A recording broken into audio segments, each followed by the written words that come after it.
My husband brushed my face, and I stayed silent. The next morning, I made him breakfast.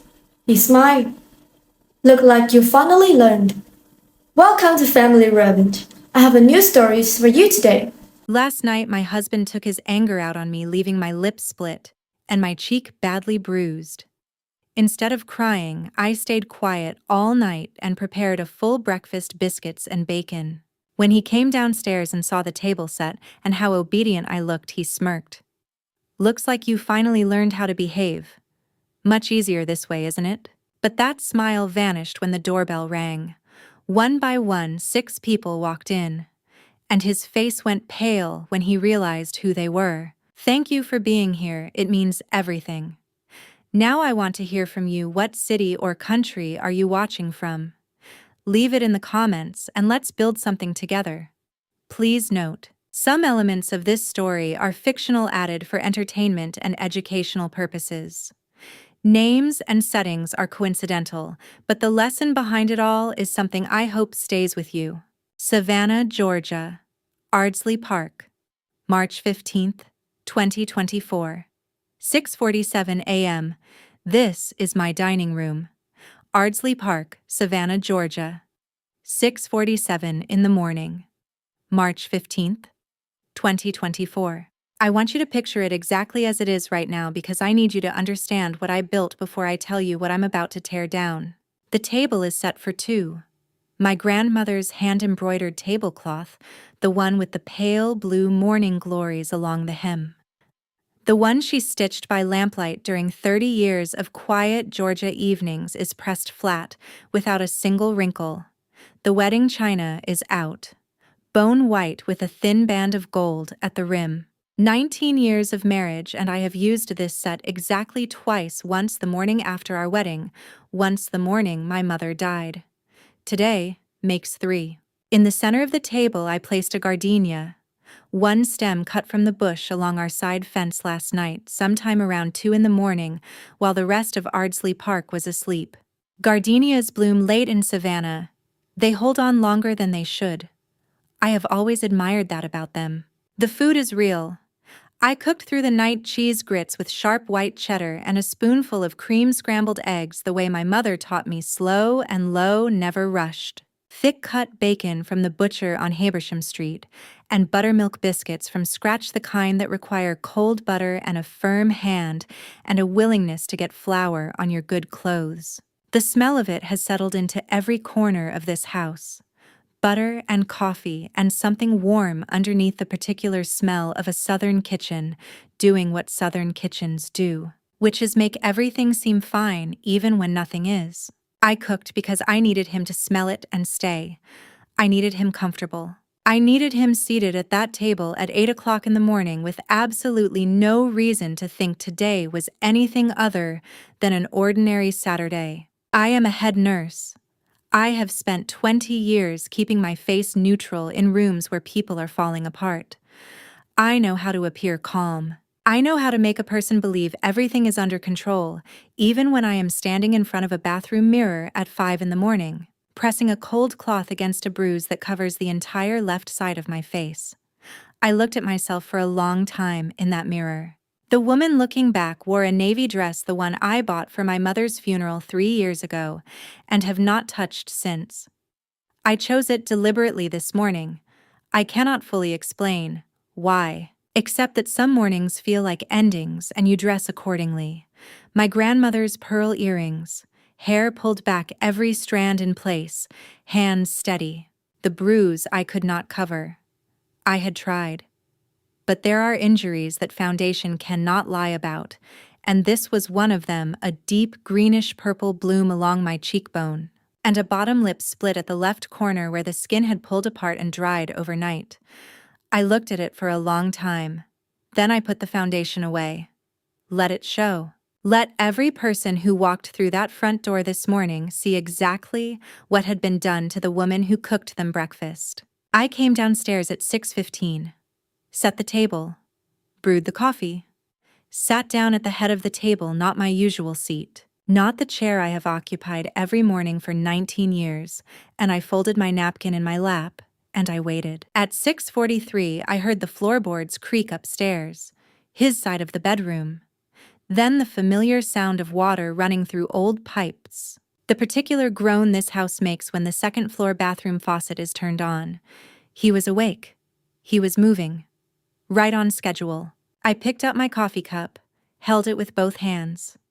Outside, the first light of morning was coming through the lace curtains, the pale gray gold of a Savannah sunrise, the kind that makes the Spanish moss look silver for exactly 4 minutes before the day turns ordinary. The man who put this bruise on my face is upstairs right now, sleeping, no, moving, getting dressed. Running water over his hands in the bathroom we have shared for 19 years in a house that has my name on the deed. In a city where I have worked and saved and quietly survived for 2 decades. He has absolutely no idea what is waiting for him at the bottom of these stairs. Someone is coming to this house at 8 o'clock this morning. I am not going to tell you who, not yet. I am not going to tell you how many people are going to walk through that front door, or what they are going to be carrying when they do. But I will tell you this, I did not call them in a panic. I did not call them crying from a gas station parking lot, the way I had imagined doing 100 times over the past 3 years. I called them calmly. I called them with a plan. I called them the same way I call a code team, at Memorial Health, clear voice, specific information, no wasted words. Before I tell you who is walking through that door, you need to understand how we got here. You need to know who Broderick Cannon used to be. The man he was when I first saw him standing in my father's living room in Augusta, Georgia, filling up the doorframe in his good suit, smiling like the world had recently agreed to cooperate with him. And what he became. Because the man moving around upstairs right now getting dressed, checking his phone, completely unaware that this morning will be the last ordinary morning of his life as he has built it. He wasn't always a stranger to me. Savannah, Georgia. Ardsley Park, 2004. A memory Loretta returns to every time she needs to remember why it was so hard to leave. Let me take you back. Not to the beginning of the end, but to the beginning. To Savannah 2004, when everything still made sense. When the oak trees on Abercorn Street still looked like something out of a painting. And I still believed that a good life was something you could build with your own 2 hands if you just chose carefully enough. I was 32 years old. I had been a registered nurse at Memorial Health University Medical Center for 8 years, working my way through night shifts and double shifts, and the particular kind of exhaustion that settles into your bones when you spend your days keeping strangers alive. I loved my work the way you love something that costs you everything and gives it all back. I had my own apartment on the east side of Savannah. I had savings. I had a plan. What I did not have, according to my mother, was a husband. Celestine Beaumont had opinions about that. My father, Desmond, had opinions about everything but about this particular subject. He was, for once, in complete agreement with my mother. They had someone in mind. They had in fact been planning this dinner for 6 weeks without telling me. His name was Broderick Cannon. He was 33, a senior detective with the Savannah Police Department, a position he had reached 7 years ahead of the department average. He was tall in the way that made door frames seem smaller, broad-shouldered, with hands that looked like they had done real work, and a laugh that came from somewhere genuine. He wore his dress uniform to that first dinner, not the patrol blues, but the formal detective's ensemble badge, polished until it caught the light from my mother's chandelier. My father saw that badge, and something shifted in his posture. Desmond Beaumont had served 30 years in the United States Army. He had shaken hands with generals. He was not easily impressed. He shook Broderick's hand for 4 full seconds. "A detective," my father said to no one in particular, to everyone in the room. "That's a man who knows how to protect what matters." My mother smiled the way she smiled when the universe had finally agreed with her. She touched Broderick's arm as she guided him to the table, already proprietary, already certain. She had seen the rest of her daughter's life in the 30 seconds it took him to walk through her front door, and everything she saw pleased her. I watched all of this from the kitchen doorway with a dish towel in my hand, and I felt something complicated. I want to be honest with you about that. I was not swept off my feet that night. I was not a woman who confused a pressed uniform with a good heart. I had worked enough emergency rooms to know that the two had no necessary relationship. But I also want to be honest about the other thing, the thing I sometimes leave out when I tell this story. Because it is easier to say I was pressured, easier to say I had no choice. The truth is that over the next 3 months, Broderick Cannon made me laugh in a way I hadn't laughed in years. He brought coffee to the hospital on my overnight shifts black for him. Oat milk and honey for me remembered without being asked the second time. He called when he said he would call. He showed up when he said he would show up. He was, in the language of my grandmother's generation, a man who kept his word. You're overthinking it. My friend Geraldine told me one afternoon. We had already been colleagues at Memorial Health for 2 years by then. 2 nurses eating vending machine sandwiches in the break room at midnight. Loretta, when was the last time somebody brought you coffee just because? Last Thursday, I said. Then stop looking for a reason it won't work. We were married on a Saturday in June of 2006 at First African Baptist Church on Franklin Square, the oldest Black congregation in North America. A church with walls that had witnessed 250 years of joy and grief and everything in between. I carried white gardenias. I wore my grandmother's pearls. The stained glass light fell across the aisle in bands of amber and blue, and when I appeared at the back of the church in my dress, my father Desmond Beaumont, 30-year Army veteran, a man I had never once seen cry, put his hand over his mouth and wept, silently with his shoulders perfectly straight, the way a soldier cries when he has forgotten he is allowed to. The early years were good. I want to say that plainly without softening it or rushing past it because it matters. The good years are part of the story too. We bought the Victorian on Ardsley Park, together a century-old house with warped floorboards and a leaky porch roof, and more potential than either of us had any business taking on. We spent every free weekend on our hands and knees sanding and painting and arguing companionably about crown molding. Broderick would put on Marvin Gaye at 8 in the morning and sing along badly and without apology, and I would pretend to be annoyed, and I was not annoyed at all. On Friday evenings, we went to Alligator Soul on Barnard Street, a candlelit place with exposed brick and a menu that changed with the season. The kind of restaurant that felt like a reward for making it to the end of the week. Broderick always ordered the same thing. I always ordered something different. He teased me about it every single time. One day, he said one Friday, leaning across the table with that particular smile, "You're going to order the grouper and realize you've been ordering the grouper for 20 years. That's a long way from here, I said. Yeah, he said. He reached across the table and covered my hand with his. But I'm not going anywhere.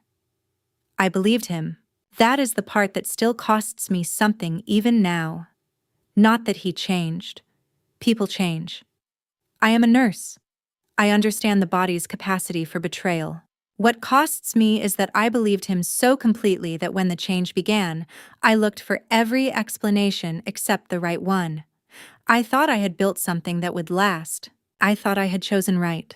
But the man who left me love notes tucked into my hospital badge holder, who held my hand every Sunday in the third pew from the left, that man started disappearing in February of 2021. And I didn't understand why until it was far too late. Savannah, Georgia. East Broad Street then, Ardsley Park. February 9th, 2021, 3:14 a.m. February 9th, 2021, a Tuesday. The night everything Broderick had built over 20 years came apart in a single second. I was asleep when I heard the front door. Not the usual sound of it, the confident push of a man who owns the threshold, but something quieter, almost apologetic, like he wasn't sure he deserved to come inside. I sat up in the dark and looked at the clock. 3:14 in the morning. I heard him in the kitchen, heard the tap run. Heard the particular silence of a person standing very still in a room by themselves. I came downstairs. He was at the kitchen table, still in his jacket. both hands flat on the surface, fingers spread like he was trying to hold the table down. His face was the color of old concrete, that specific grayish white that skin turns when the blood has retreated somewhere deeper, somewhere the body thinks is safer. Broderick. I said his name like a question. He looked up at me, and for a moment I did not recognize him. Not because his face had changed. Because something behind it had gone out. I shot somebody, he said.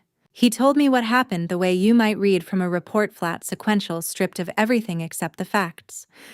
A pursuit on East Broad Street shortly after 11 p.m. An armed robbery call.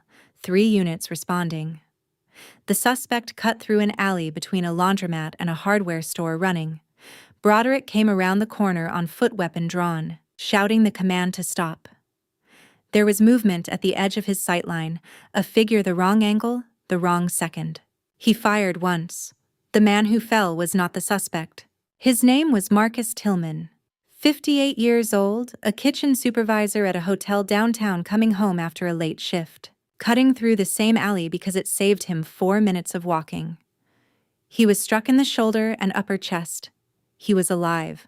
He was in surgery at Memorial Health by midnight, and I want you to understand what that meant, because I worked those floors. I knew those surgeons. I knew exactly what a chest wound at that angle required, and how close the margin was between the outcome that happened and the one that didn't. Marcus Tillman survived. That is a fact I have held on to because I needed something to hold on to in the months that followed. Broderick surrendered his weapon at the scene as required. He gave his statement. He was placed on administrative leave with pay while Internal Affairs opened their investigation standard procedure in any officer-involved shooting in the state of Georgia, which means the department pulls you off active duty, keeps your salary running, and takes your badge and gun until they've determined what happened and why. It sounds more orderly than it feels. I know this because I watched my husband live inside that investigation for 2.5 months, and there is nothing orderly about it. The Savannah Morning News ran the story the next morning. Front page above the fold-off-duty detective shoots bystander in East Savannah. I read it at the kitchen table while Broderick slept upstairs for the first time in what I would later realize was the last period of actual sleep he would get for a long time. The photograph they used was his department headshot, the good one from his detective promotion ceremony.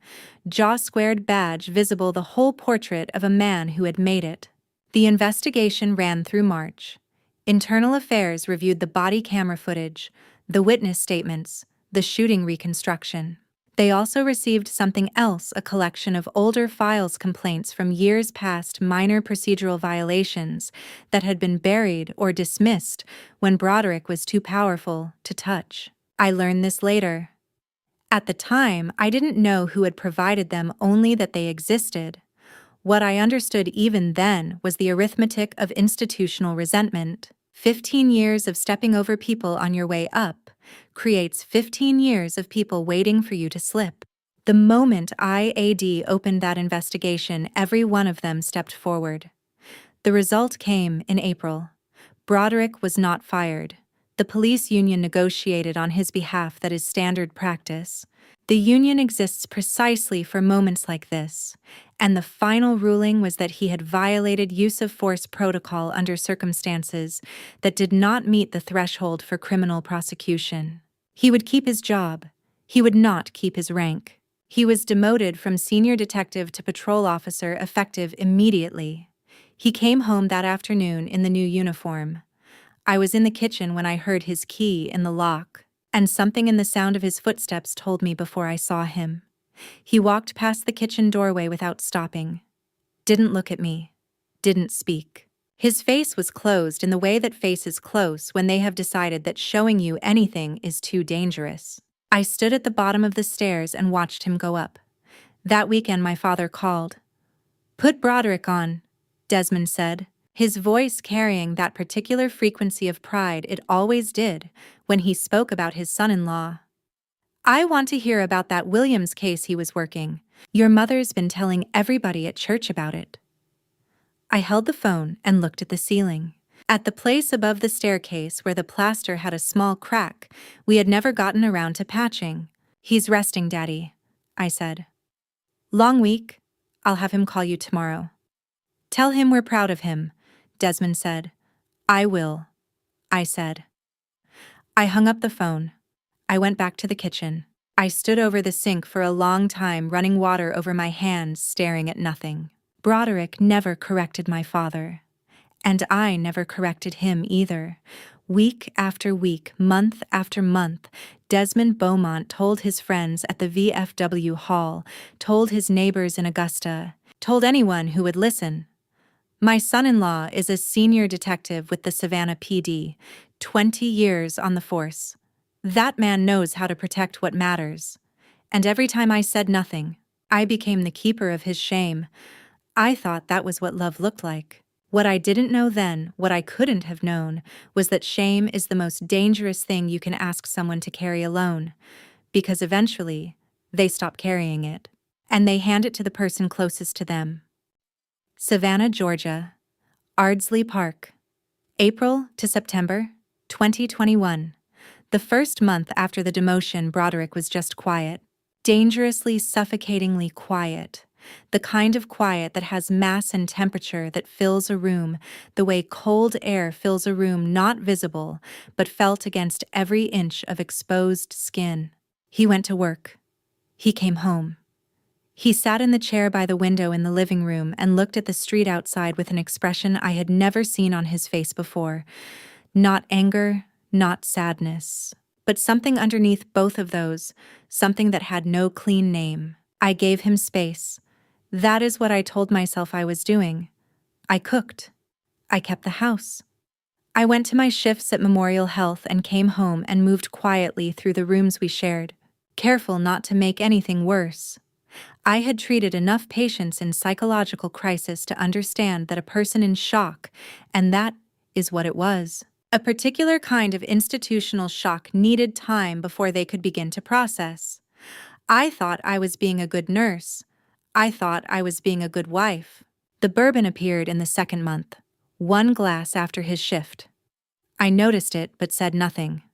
2 glasses by the third week. A pour before dinner by the time June arrived. I watched the bottle on the counter the way you watch a water level during flood season, measuring, calculating, noting the rate of change without yet deciding what the change meant. He had always been a social drinker. 2 beers at a cookout, a glass of wine at dinner with my parents, nothing that ever concerned me.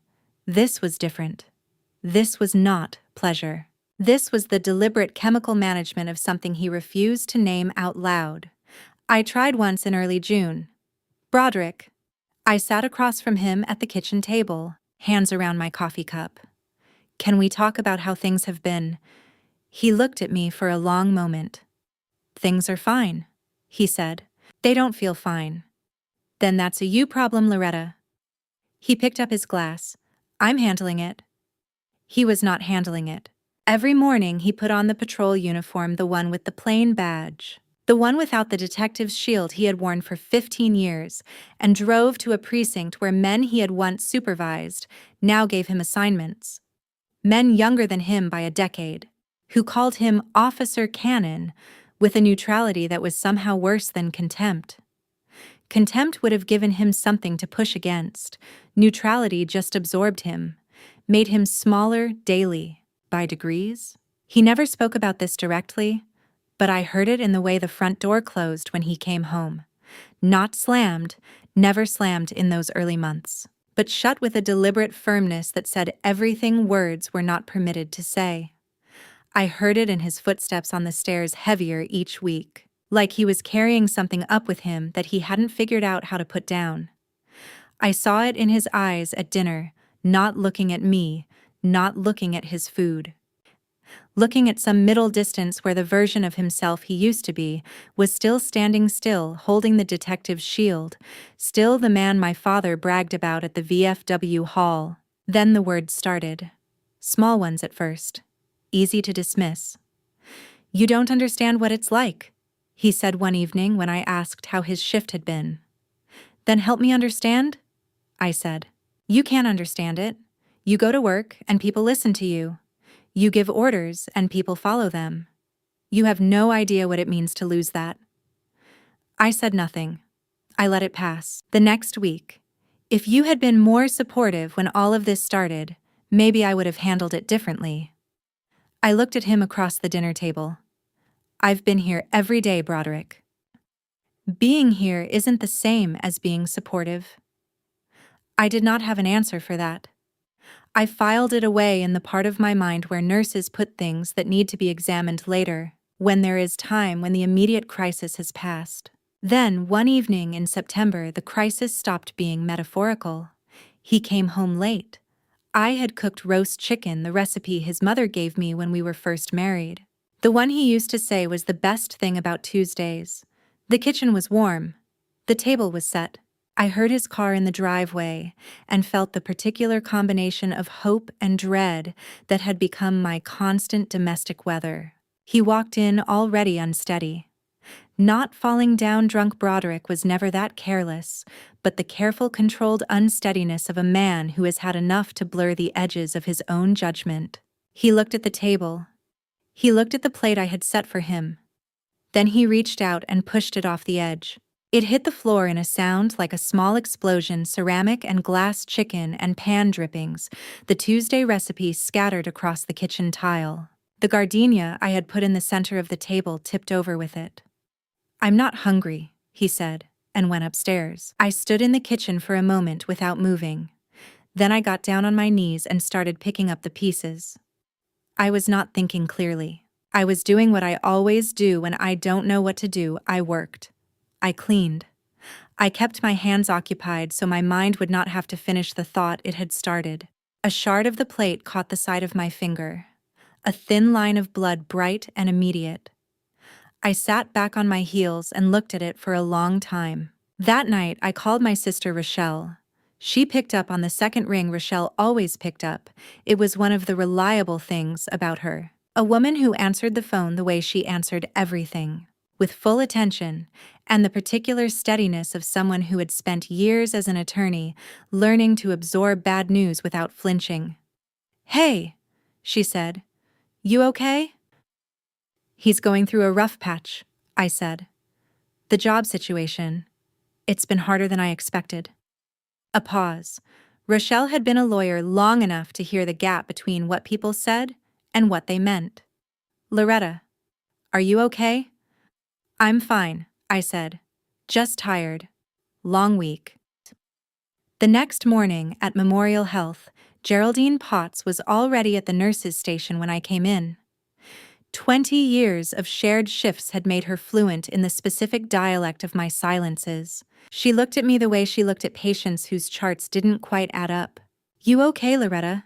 she said. "You seem somewhere else lately." I smiled the smile I had been practicing. "Just tired.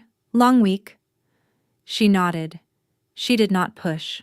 But I saw her watching me as I walked down the hall toward the ward, and I knew with the part of me that was still a nurse, and not yet afraid that she had not believed me. I told myself it was a phase, that the man I married was still in there somewhere, just buried under the weight of what had happened to him.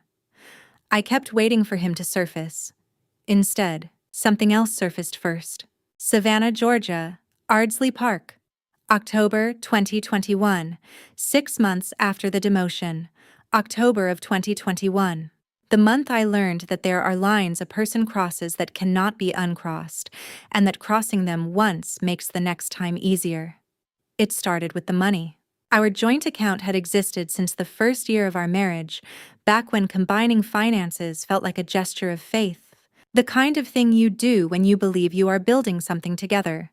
But somewhere in the months after the demotion, while I was focused on managing his moods and keeping the household running, Broderick had changed the online banking password and enrolled in real-time balance alerts. Every transaction I made sent an immediate text to his phone. A $6 tube of hand cream from the pharmacy on Drayton Street.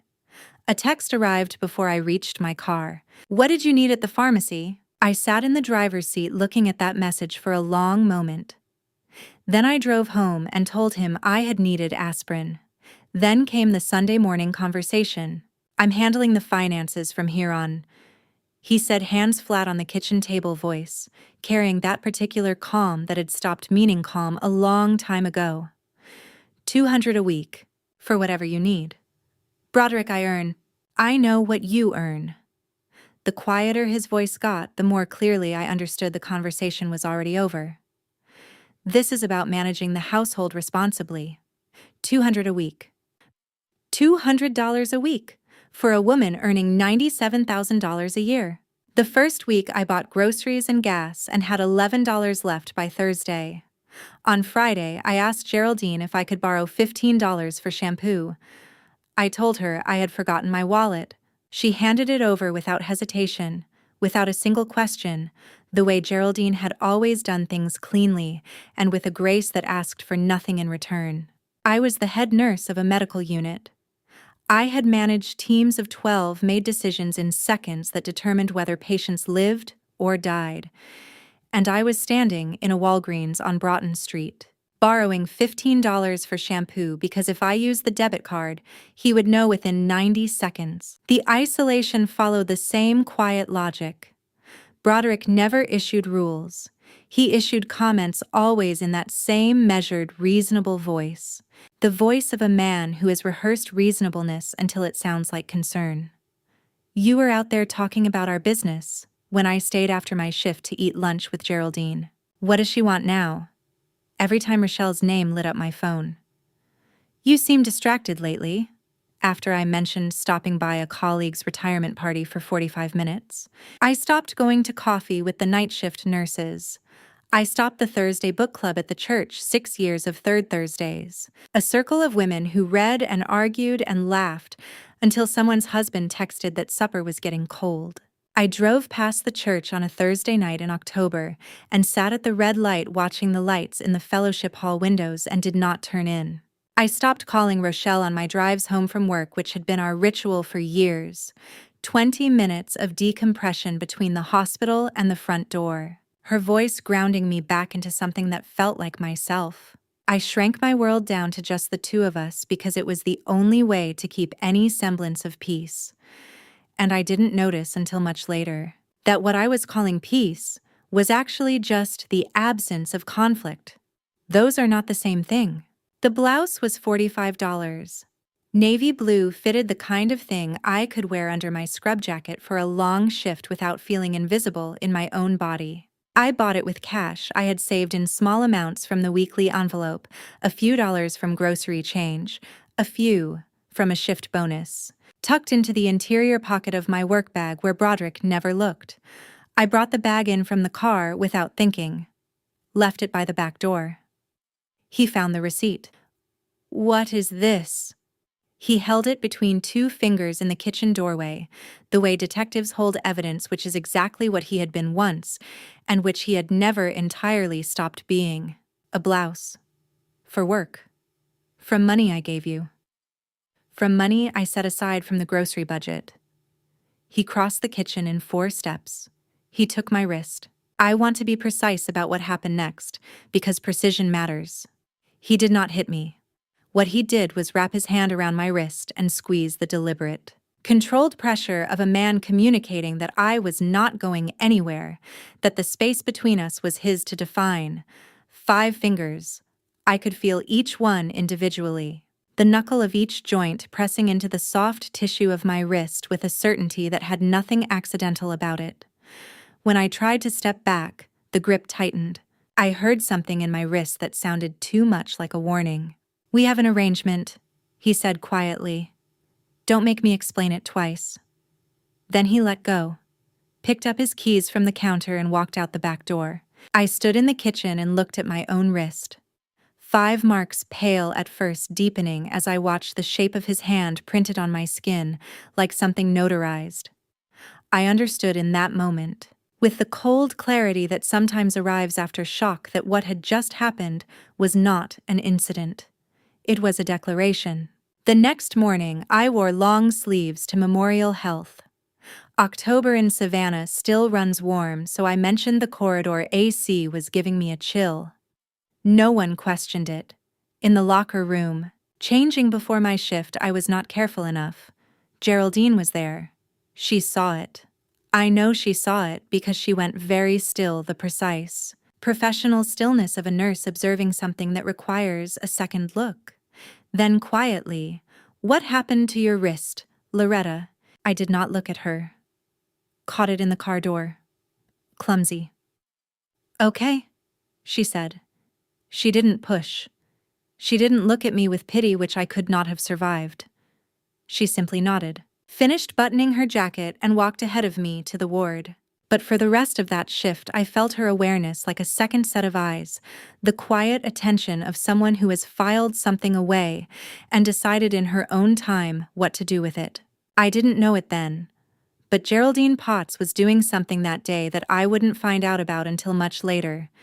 Something quiet and patient and, as it turned out, more important than either of us knew. That night, I thought about leaving for the first time. I sat on the edge of the bathtub and laid it out the way I would a care plan, the steps, the logistics, what I had, and what I would need. Then I thought about my father. Desmond Beaumont at the head of his dining room table in Augusta glass, raised filling up the room with his certainty, my son-in-law protects this city. That's the kind of man you want for your daughter. I put the thought away. Not because I wasn't afraid, but because I was afraid of the wrong things. Savannah, Georgia, Augusta, Georgia. Christmas 2022. A memory Loretta returns to when she tries to understand why it took so long. Let me step back from the timeline for a moment because to understand why I stayed as long as I did, you have to understand where I came from. Not just Savannah, but the Beaumont family, and what that name meant. My father, Desmond Beaumont, served 30 years in the United States Army, Sergeant First Class. He came home from his last deployment in 1998 with a straight spine and a set of principles so deeply embedded that they had become indistinguishable from his personality. He believed in duty, in discipline, in the particular dignity of a family that held itself together regardless of what the world threw at it. He had one saying he returned to so often it became the family's unofficial motto. The words I heard at dinner tables and graduation ceremonies, and every moment a Beaumont child needed straightening out. A Beaumont does not quit. A Beaumont does not fail. My mother, Celestine, taught second grade at an elementary school in Augusta for 35 years. She knew the name of every child in her class, every sibling, every parent. She was the kind of woman who remembered birthdays without being reminded and showed up with food before you thought to ask. At First African Baptist Church, she was the center of her own quiet gravity. People arranged themselves around her presence the way you arrange furniture around a good lamp. She gave off that kind of light. Together they had built something. A reputation, a life, a family name that meant something in the rooms they walked into. And from the time I was old enough to understand what reputation meant, I understood that my job as their daughter as a Beaumont was not to damage it. I was 16 when I first heard my mother speak about divorce, a cousin on my father's side. The details were not dramatic, just a marriage that had quietly stopped working, two people who had grown into strangers and made the practical decision to separate. My mother mentioned it once at the kitchen table in that gentle voice she reserved for things she found genuinely sad. Poor thing, couldn't make it work. 5 words. Said softly, without malice, without judgment, she would have recognized as judgment. But I was 16, and I heard everything underneath them. I heard this is what failure looks like. I heard this is what we do not do. That sentence lived in me for 30 years. So when I thought about leaving Broderick, and I did think about it with increasing frequency and increasing detail, I ran into that sentence every time. And then I ran into the second wall. The one that was in some ways more impassable. If I told my parents the truth, I would not just be admitting that my marriage had failed. I would be telling them that they had failed. That the man they had chosen, the man they had introduced at church dinners and VFW gatherings and Thanksgiving tables, with barely concealed pride, that man had been putting his hands on their daughter. There was no version of that conversation that did not break something permanent. And underneath all of it was a third layer, the one I could barely admit to myself. Broderick was still pretending. Still showing up at family events in his best clothes. Still shaking my father's hand with the grip of a man who had nothing to be ashamed of. Still letting Desmond brag about his detective son-in-law to anyone who would listen. I was maintaining the lie for both of us now. The keeper of two secrets, wearing myself down from the inside, trying to hold both of them together. Christmas of 2022, Augusta. We drove up on Christmas Eve, Broderick quiet in the passenger seat, me watching the road. Both of us performing the particular silence of people who have agreed, without saying so, to be different versions of themselves for the next 48 hours. My mother had cooked for 2 days. The house smelled of sweet potato pie and cornbread, dressing the smells of every Beaumont Christmas I had ever known. My father stood at the door in his good sweater, taller than he had any right to be at 72, and shook Broderick's hand with the same 4-second grip he always had. Dinner was loud with cousins and aunts. Broderick was charming in the way he could still be charming when the audience was large enough, attentive, funny, filling up the room with the ease of a man who had once known exactly how to hold people's attention. Then my mother said something that made the table laugh, one of her dry, precise observations about family that landed perfectly, and Broderick reached over and placed his hand on my shoulder. It was a small gesture, the kind of gesture husbands make at family dinners. I flinched. One small, involuntary pull of muscle, less than a second gone before I could catch it. I covered it immediately with a smile and turned back to the conversation as if nothing had shifted. But my mother saw it. I know she saw it because she went still in the way she went still in classrooms when a child's answer told her something the child hadn't meant to say. For the rest of that dinner, I felt her watching, not obviously, not the way that would have required me to respond, but steadily, with the quiet attention of a woman recalibrating something she thought she understood. Later, Desmond took Broderick outside. My mother stood at the kitchen sink washing dishes she could have left for morning. Through the window, she watched me standing in the garden in the cold, holding a glass of wine and looking at nothing. I didn't know what she was thinking. I didn't know she was asking herself a question that night she wasn't ready to answer. I didn't know my mother was watching me that Christmas. I didn't know she saw something that night she would carry in silence for the next 15 months, the same way I had been carrying everything in silence. Dorothy Winslow was a patient at Memorial Health for 4 months, a complex cardiac surgery, followed by a recovery that refused to move at any reasonable pace. She was 61, a small business owner, the kind of woman who treated a hospital room like a temporary inconvenience rather than a crisis. She and I developed the quiet friendship that grows between nurses and long-term patients, built in night shift hours. In the particular honesty that surfaces when someone has seen you at your most reduced and you've seen them at theirs.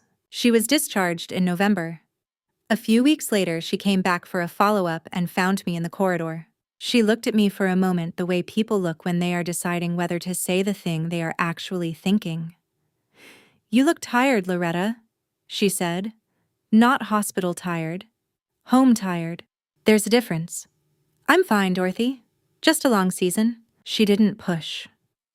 But before she left, she took my hand in both of hers, the firm, deliberate grip of a woman who means what she does, and said, "When you're ready to talk, I'm here.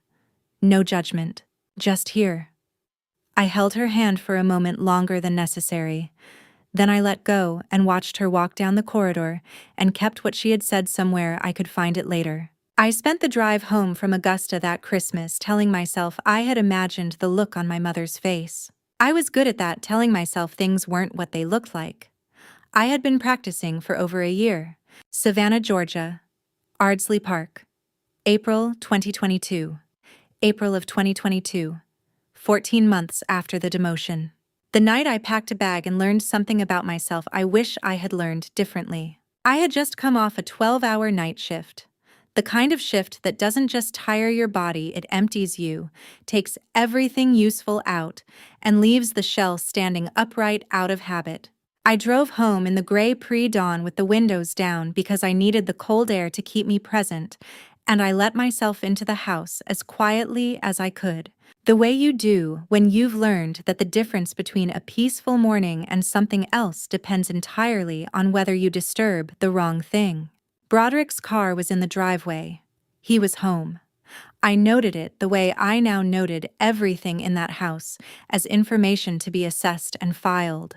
In the kitchen, I poured myself a glass of water and called Rochelle. It was an ordinary call, the kind we used to make every day before I had started spacing them out to avoid Broderick's comments. She had recommended a novel the week before, something about a woman rebuilding her life in coastal Maine, and I wanted to tell her I had found a copy at the hospital library. That was the entire substance of the conversation. A book. A recommendation. Two sisters doing what sisters do. I heard him on the stairs.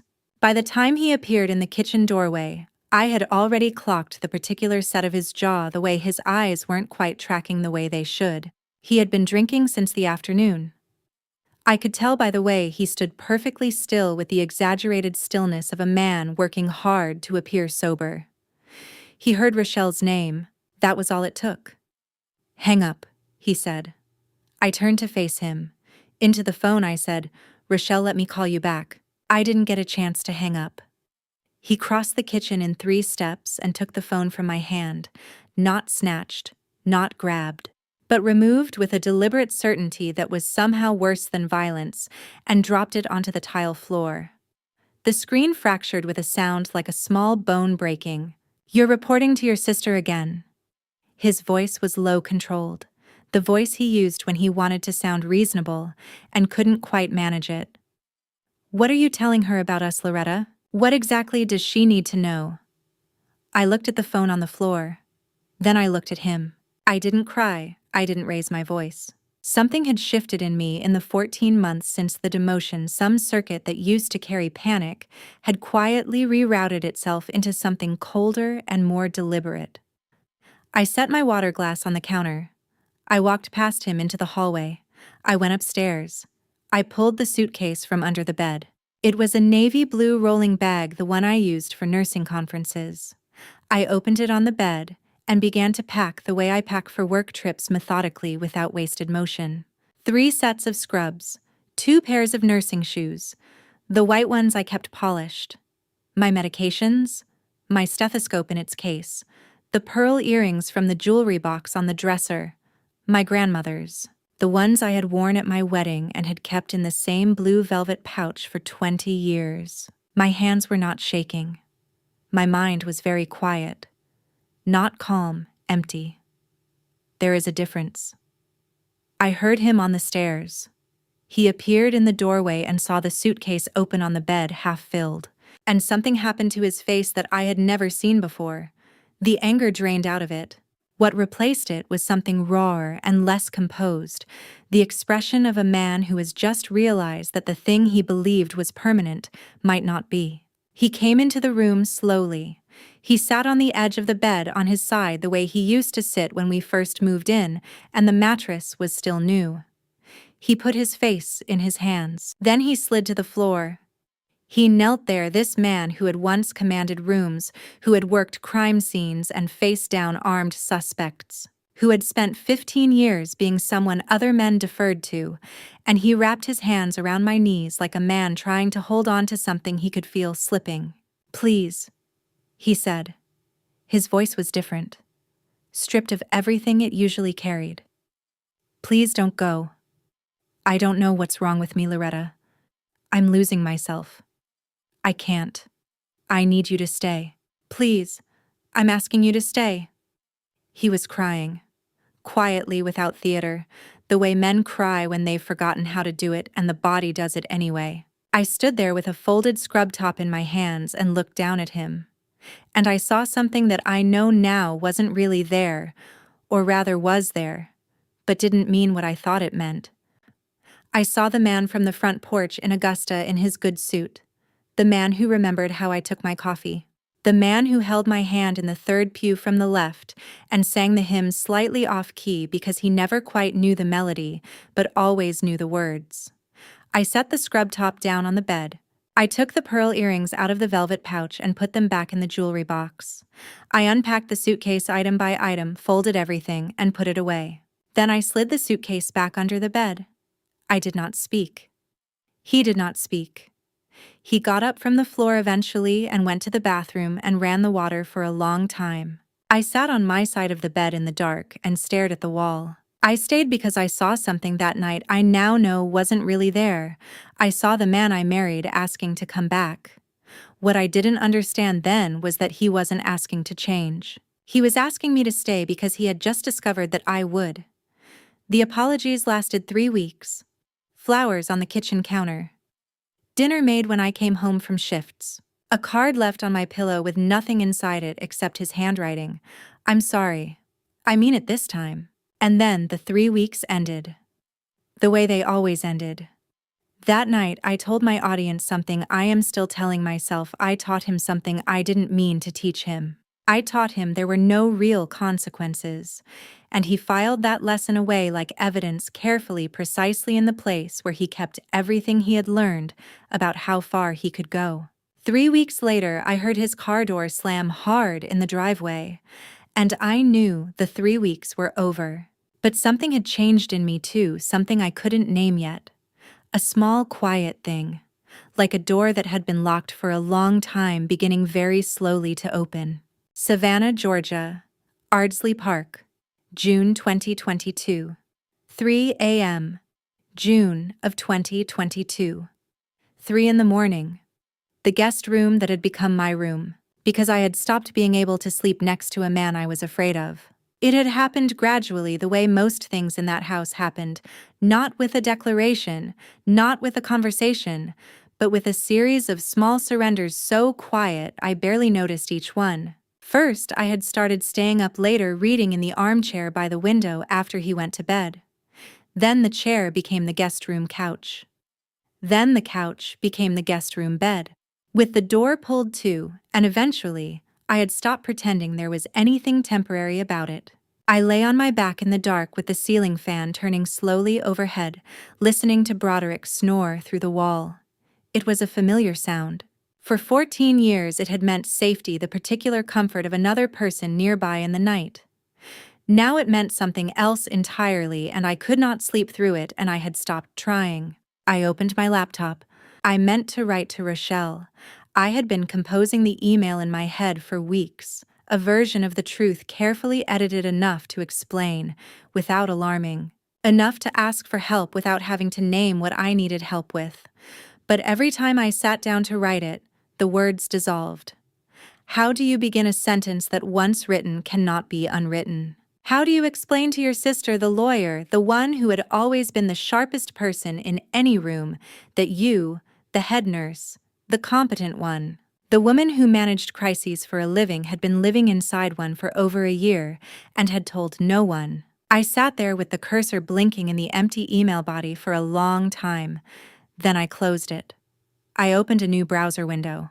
And I started writing in the only language I had ever fully trusted, the language I had used for 20 years to make sense of things that did not make sense. Patient presents with chronic sleep disruption, elevated cortisol, hypervigilance in domestic environment. Primary stressor undisclosed. Prognosis uncertain. I kept going. I wrote about insomnia and its physiological architecture. I wrote about the stress response and what sustained fear does to the endocrine system over months. I wrote about a hypothetical patient, female middle-aged healthcare professional, who had learned to move through her own home the way she moved through an ICU, quietly reading every variable, anticipating every change before it happened. I wrote clinically, precisely, with the detachment of a nurse charting a difficult case. I was writing about myself. But the clinical language made it bearable. I needed a name for it, something that described what it was writing done in the small hours, by someone who worked the night shift in more ways than one. I called it Notes from the Night Shift, and opened a free blogging platform and posted the entry at 3:47 in the morning without reading it back. Then I closed the laptop and lay in the dark until my alarm went off at 6. The first week, 11 people read it. I know because the platform showed me the number small and unimpressive in the corner of the dashboard. I told myself it didn't matter. I was not writing for readers. I was writing because the alternative, keeping it entirely inside my body, had started to feel physiologically dangerous, like pressure building in a closed system with nowhere to go. By the end of the second week, the number was 400. A post had been shared in a nursing forum. then in a healthcare workers community on social media, then somewhere else I never fully traced. The readers who came were mostly nurses, night shift workers, people who understood the particular texture of exhaustion that comes not from the work itself, but from what the work requires you to carry home with you. They came for the clinical voice and stayed for something underneath it, something they recognized, I think, even when I had done everything I could to obscure it. The comments came with them. "Are you okay?" wrote someone who identified as a travel nurse in Phoenix. "This sounds like more than work stress," wrote another, a charge nurse in Baltimore. "Please tell me you have someone to talk to." And then, from an account with no profile picture, no name, no location, "Whoever you are, please be safe." I read that comment at 2 in the morning, sitting in the guest room with the door closed, and I cried for the first time in months. Not the sharp, panicked crying of a bad night. Something quieter and more fundamental, the release that comes when you have been invisible for so long that the smallest evidence of being seen breaks something open. I cried because someone had seen me. Even without knowing who I was, even through clinical language I had constructed specifically to hide behind, they had seen me. And I hadn't felt seen in over a year. I kept writing. For nearly 2 years, I kept writing hundreds of entries, the clinical language slowly giving way to something more direct, more personal, as if the act of being read had gradually made honesty feel survivable. I wrote about the night the dinner plate broke. I wrote about the 5 marks on my wrist, described as contusions of undisclosed origin. I wrote about the mathematics of a woman who earned $97,000 a year and had to borrow money for shampoo. I never used his name. I changed the details enough to protect myself, or so I believed. I protected him even in the one place that was supposed to be mine. Because that is what happens when shame lives in your house long enough. It stops feeling like his. It starts feeling like yours. At Memorial Health, things continued the way they had always continued, the controlled choreography of a large hospital. The rhythm of shifts and handoffs and endless small decisions that kept people alive. Sometimes arriving for the morning shift, I would find a coffee on my desk. Black, from the machine on the second floor, with a sleeve from the cart by the elevator so it stayed warm. No note, no explanation. Dr. Raymond Ashford, surgeon, 25-year colleague. A man I had passed in hallways and nodded to in staff meetings for a quarter of a century would already be halfway down the corridor by the time I arrived. I thanked him once in passing. He nodded and kept walking. We were people who communicated in the language of exhausted professionals moving through a shared space, and I did not read anything more into it than that. I did not have room in those years to read anything more into anything. For nearly 2 years, I wrote everything except his name. I thought that was the last thing I was protecting. I was wrong. The last thing I was protecting was much more dangerous than a name. It was the truth. Savannah, Georgia. Ardsley Park. October 2022. October of 2022. 16 months after the demotion. I had started doing something I hadn't done in a long time. I had started planning. It began with the glove box. Not the one in the car, the one in my locker at Memorial Health. The dispenser of purple nitrile gloves mounted inside the door that no one but me ever opened. I had started folding bills into the space behind it, 20s, mostly extracted from the weekly cash envelope, one careful increment at a time. Grocery change rounded down on the receipt. A shift differential I didn't mention. A 10 from Geraldine repaid in kind from the envelope rather than the account, so there was no transaction for Broderick's alerts to catch. After 3 months, I had $340. I counted it twice in the hospital parking garage, engine running before I drove home. $340. Less than 4 days of my own salary inaccessible to me in any meaningful way. Enough, I had calculated, to begin. The apartment was on Whitaker Street, a studio on the 3rd floor of a building I had driven past 100 times without looking at, the kind of building that exists quietly in the middle of everything unremarkable, the sort of place a person could disappear into without drama. $875 a month. I had found it online during a lunch break. On a browser window I opened in private mode and closed completely before returning to the ward. I knew $340 wasn't a full security deposit, but I had read enough about the application process to know that some landlords negotiated, that some accepted partial deposits from applicants with strong income verification. I had strong income verification. What I did not have was access to the income it verified, which was a detail I was still working out. I filled out the application during my lunch break in the corner of the staff break room with my back to the door. I needed one more thing before I could submit a letter from Memorial Health's Human Resources confirming my employment and salary, something I could request without raising questions.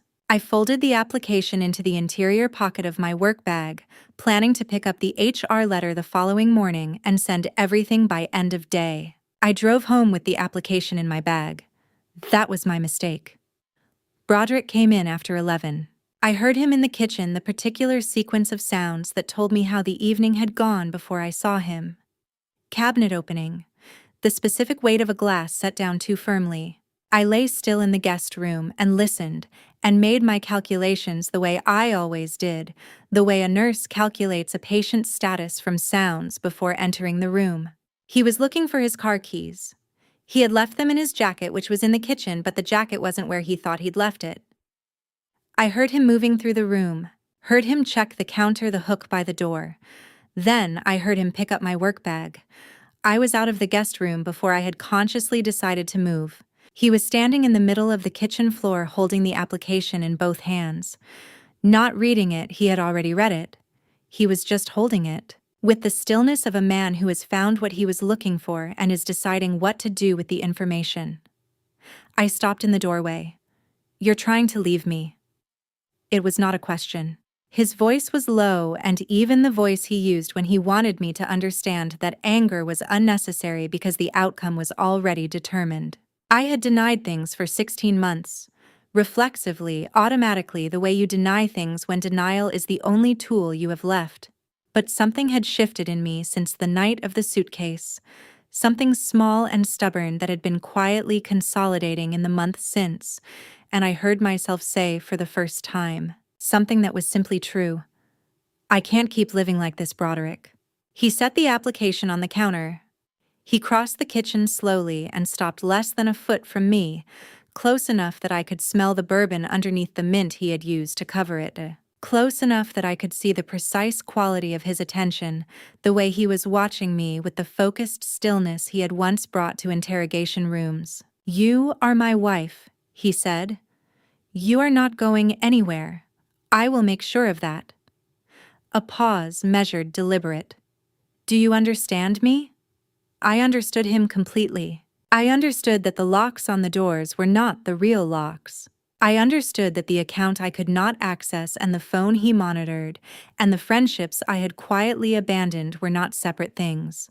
They were architecture, carefully built over 16 months, and I was standing inside it, and the walls had no visible seams. He picked up the application. He tore it in half, then in half again. He dropped the pieces into the trash can by the sink and looked at me once more, the way you look at something you have just resolved, and went upstairs. I stood at the kitchen counter and looked at the pieces of paper in the trash can. I did not cry. That was new. For 16 months, the end of every confrontation had left me in the bathroom, with the water running, muffling whatever I couldn't hold in. This time, I just stood there, in the overhead light of the kitchen at 11:30 at night, and I looked at the torn application and I filed everything away.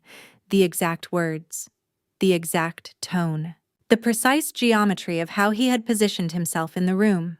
I was a nurse. I had been trained to observe, to document, to note what others overlooked. I had been applying those skills to everyone except myself for 2 years. That night, I started applying them to him. I didn't just lose an apartment application that night. I found something. Clarity. The kind that only comes when you finally run out of excuses to look away. Savannah, Georgia. Memorial Health, Ardsley Park. March to July 2023.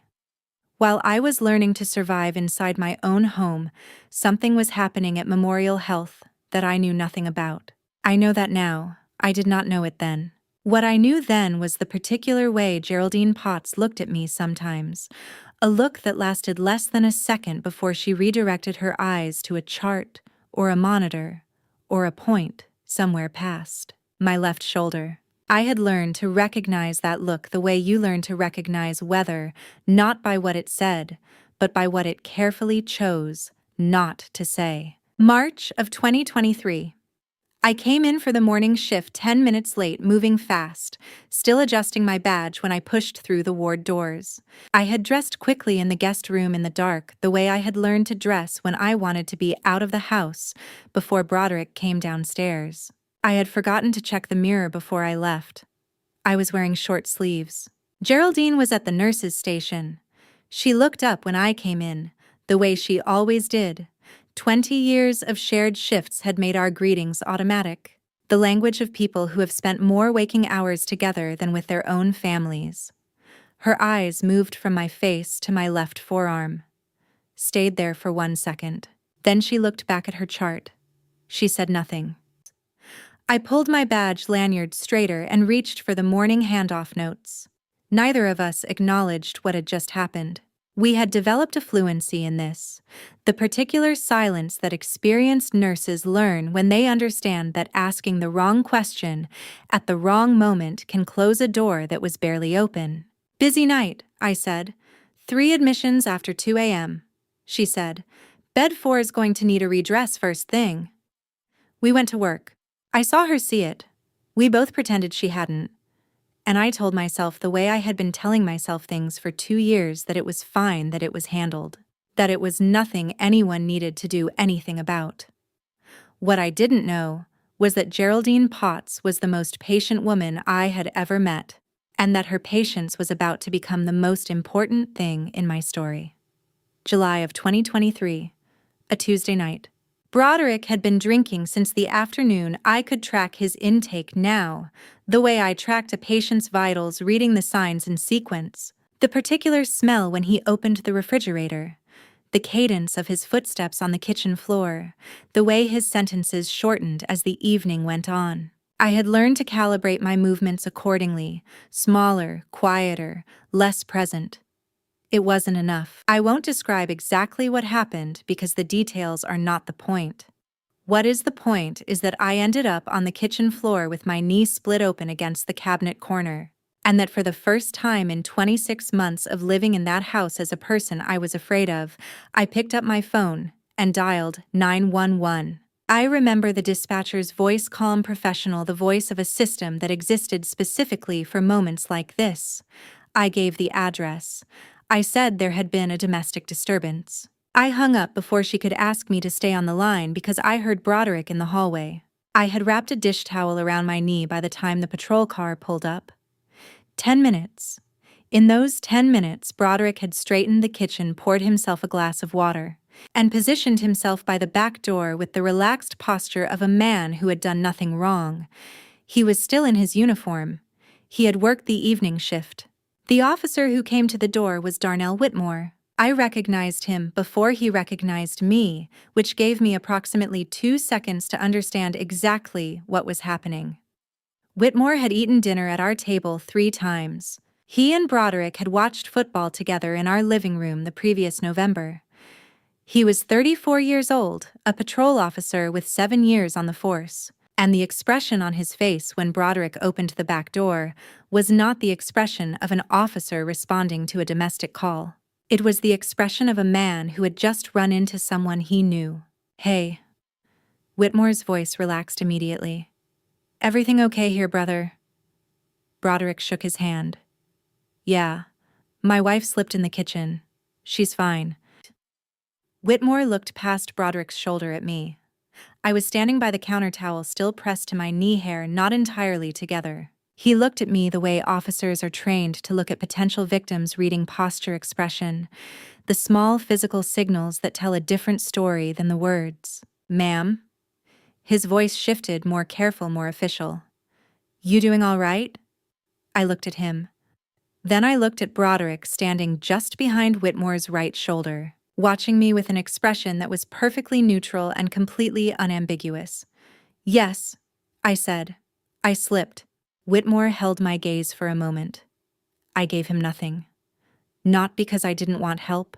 I wanted help more than I had wanted anything in 3 years, but because I understood, with a cold and sudden clarity, that help was not what was standing in my kitchen. "All right." He nodded. "You folks take care." He shook Broderick's hand again. He walked back to his car. He drove away. In the silence that followed, Broderick looked at me across the kitchen. He didn't say a word. He didn't need to. He smiled, small, brief. The smile of a man confirming something he had always known, and went upstairs. I sat down on the kitchen floor. My knee had soaked through the dish towel. I sat there for a long time, not crying, not moving, just sitting with the full weight of what I now understood. I was alone inside a system that was designed in theory to protect me, and the man who had just walked out of my kitchen was part of that system, and the man upstairs knew every person in it. The only way out was going to have to come from me. I thought about a name I had heard mentioned in the break room a few weeks earlier, Detective Pamela Stroud. A name spoken with a particular combination of respect and wariness that told me she operated outside the usual alliances. The only woman in the department's detective unit who had come up without Broderick's network behind her. That night, I looked up the Savannah Police Department's public directory and found her name and desk number. I saved it in my phone under the name Pharmacy Memorial Health. I didn't call her that night, but I kept the number where I could reach it. And I started paying very close attention to everything around me. They say that the moment you start truly paying attention is the moment you begin to see how much you had been choosing not to see. What I saw over the next 8 months changed everything I thought I understood about the life I was living. Before I reveal what one person had been secretly doing for 2 full years, something Loretta had absolutely no idea about. Comment 11, right now. So I know you are still here with me. A small note before we continue the story ahead includes some fictional elements added for storytelling and educational purposes. If this is not the content you are looking for, you are welcome to step away right here. No judgment at all. Savannah, Georgia. Memorial Health. September 2023. January 2024. September of 2023. The month I met Dorothy Winslow properly. This time, and the month I learned that sometimes the people who see you most clearly are the ones you least expect. Dorothy had been a patient of mine once before, a first stay shorter than this one, a hallway conversation a hand held for a moment longer than necessary before she walked out the door. What she came back with in September of 2023 was more serious. A structural cardiac defect that had been manageable for years had stopped being manageable. The surgery took 6 hours. I was the recovery nurse on her post-op shift, which meant I was the first face she saw when she came back to herself in the ICU, blinking at the ceiling with the particular confusion of a person who has been under general anesthesia and is trying to reassemble the world. "You again," she said when she recognized me. "Me again," I said. Dorothy Winslow was 61 years old.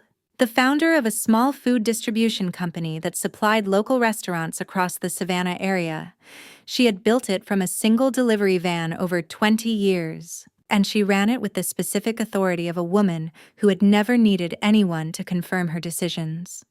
Even flat on her back in a hospital bed with monitors attached to every available surface, her posture was the posture of someone who expected to be taken seriously. She asked every doctor to explain things twice and held the explanation up against her own research until she was satisfied with the consistency. I liked her immediately and without reservation, which was not something I did easily anymore. 4 months is a long time to share a ward with someone, long enough for the professional formality to wear thin and something more honest to come through. On the nights when Dorothy couldn't sleep, and there were many the particular insomnia of a body working hard to repair itself, I would sit with her between rounds. I brought her soup from the hospital cafeteria because she found the standard meal trays offensive. She told me about her business, her daughter in Charlotte, the delivery van she had kept as a display piece in her warehouse, even after the fleet had grown to 12 trucks. She was the kind of company that made the long shifts feel shorter, and I was the kind of company I think that she had decided needed looking after. She was discharged in January of 2024. I walked her to the lobby, which was not standard protocol, but had become over 4 months a natural thing between us. At the door, she turned and looked at me with the directness she brought to everything. "You look tired, Loretta," she said. "Not hospital tired, home tired. There's a difference, and you know it." "I'm fine, Dorothy." She took my hand in both of hers, the firm, deliberate grip I had come to know. "When you're ready," she said. "No questions first, just here." I watched her walk to the car that was waiting for her. I held what she had said in the place where I kept things I was not ready to use yet. I did not know standing in that lobby in January that I would need it in 6 weeks. October of 2023. 3 months before Dorothy left, 6 weeks after she had arrived. I was changing after my morning shift when Geraldine came into the locker room. She closed the door behind her, not loudly, but with the deliberate care of a person who wants to make sure it stays closed. She sat down on the bench beside me, not across from me, not standing beside me, the way you sit when you want to make something easier to say. She looked at the floor for a moment. "Loretta," she said, "I need to tell you something, and I need you to not say anything until I finish." I set down the jacket I was folding. I waited. She had started in October of 2021. The morning she saw the 5 marks on my wrist, the ones I had told her, were from a car door. She had gone home that evening and made a decision she had not discussed with anyone. Every time she saw something after that, a bruise at the edge of a sleeve, a welt on a forearm glimpsed during a shift handoff, the particular way I sometimes moved when something was healing underneath my clothes, she had photographed it. Quietly from a distance in the moments when I wasn't watching. 2 years, more than 30 photographs. Each one time-stamped by the phone's camera date, time, location embedded in the file's metadata. The kind of digital record that cannot be altered retroactively and carries legal weight precisely because of that. I sat very still through all of this. "I didn't know if I was doing the right thing," she said. She was still looking at the floor. Her voice was steady, but the steadiness was effortful. "I didn't know if you'd ever need them, but I couldn't do nothing. I couldn't just watch and pretend I didn't see and act like it wasn't happening and go home every night and—" She stopped, pressed her lips together. "I couldn't do nothing, Loretta."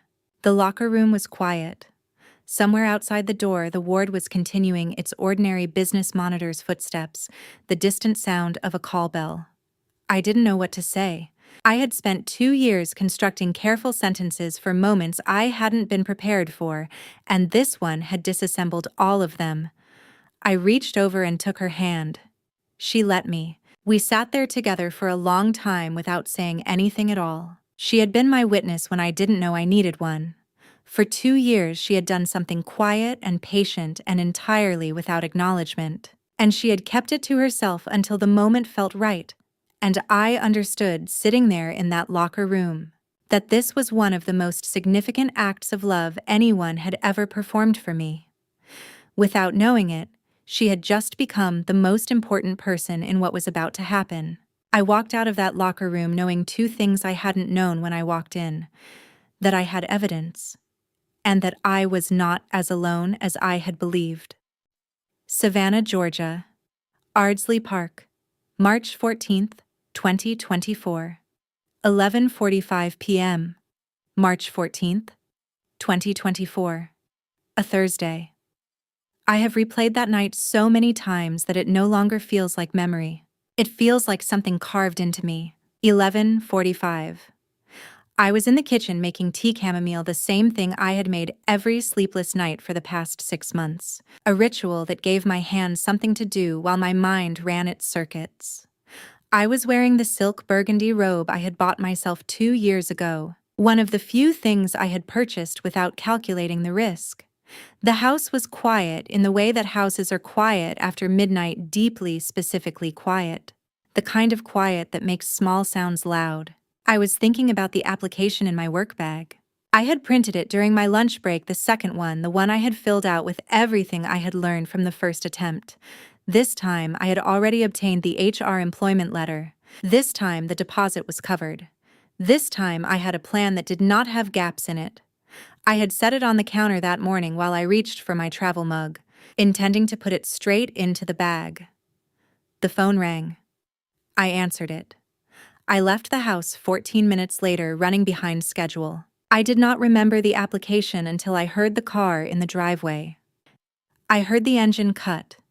In the silence that followed, I counted the way I had learned to count the way a forecaster reads barometric pressure before a storm.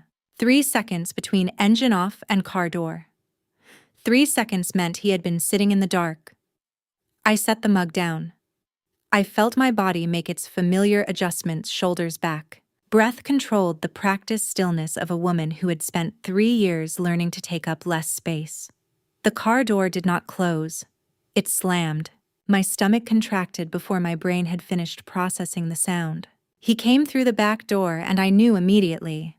The bourbon was on him before he crossed the threshold underneath it. Something sharper. Something that had no clean name, but that I had learned to recognize as the particular combination of humiliation and alcohol that preceded the worst evenings. His shirt was untucked. His eyes had the dark, flat quality that meant the part of him capable of stopping himself had already gone somewhere else. He didn't look at me. He moved to the counter, and I watched his hand close around the folded application. He read it. Standing there in the kitchen at midnight, he read every line of it. I watched his jaw tighten. 10 seconds of silence that had more weight than anything either of us had said in months. What the hell is this, Loretta? Not a question, a line drawn. I can't do this anymore, I said. My voice came out level, which surprised me. I can't keep living like this. He tore the application in half, then in half again. He threw the pieces not at the trash can, at my face, and stepped toward me. And I saw in the geometry of how he was moving that we had passed the point where words were going to redirect anything. How many times, he said very quietly, do I have to tell you, you are not going anywhere? I did not step back. I want to be precise about that. I did not step back. Every other time, every confrontation in every room of that house over 3 years, I had retreated. 1 step, 2. Until my back met something solid and I had nowhere left to go. That night, I stood exactly where I was. I do not know if it was courage.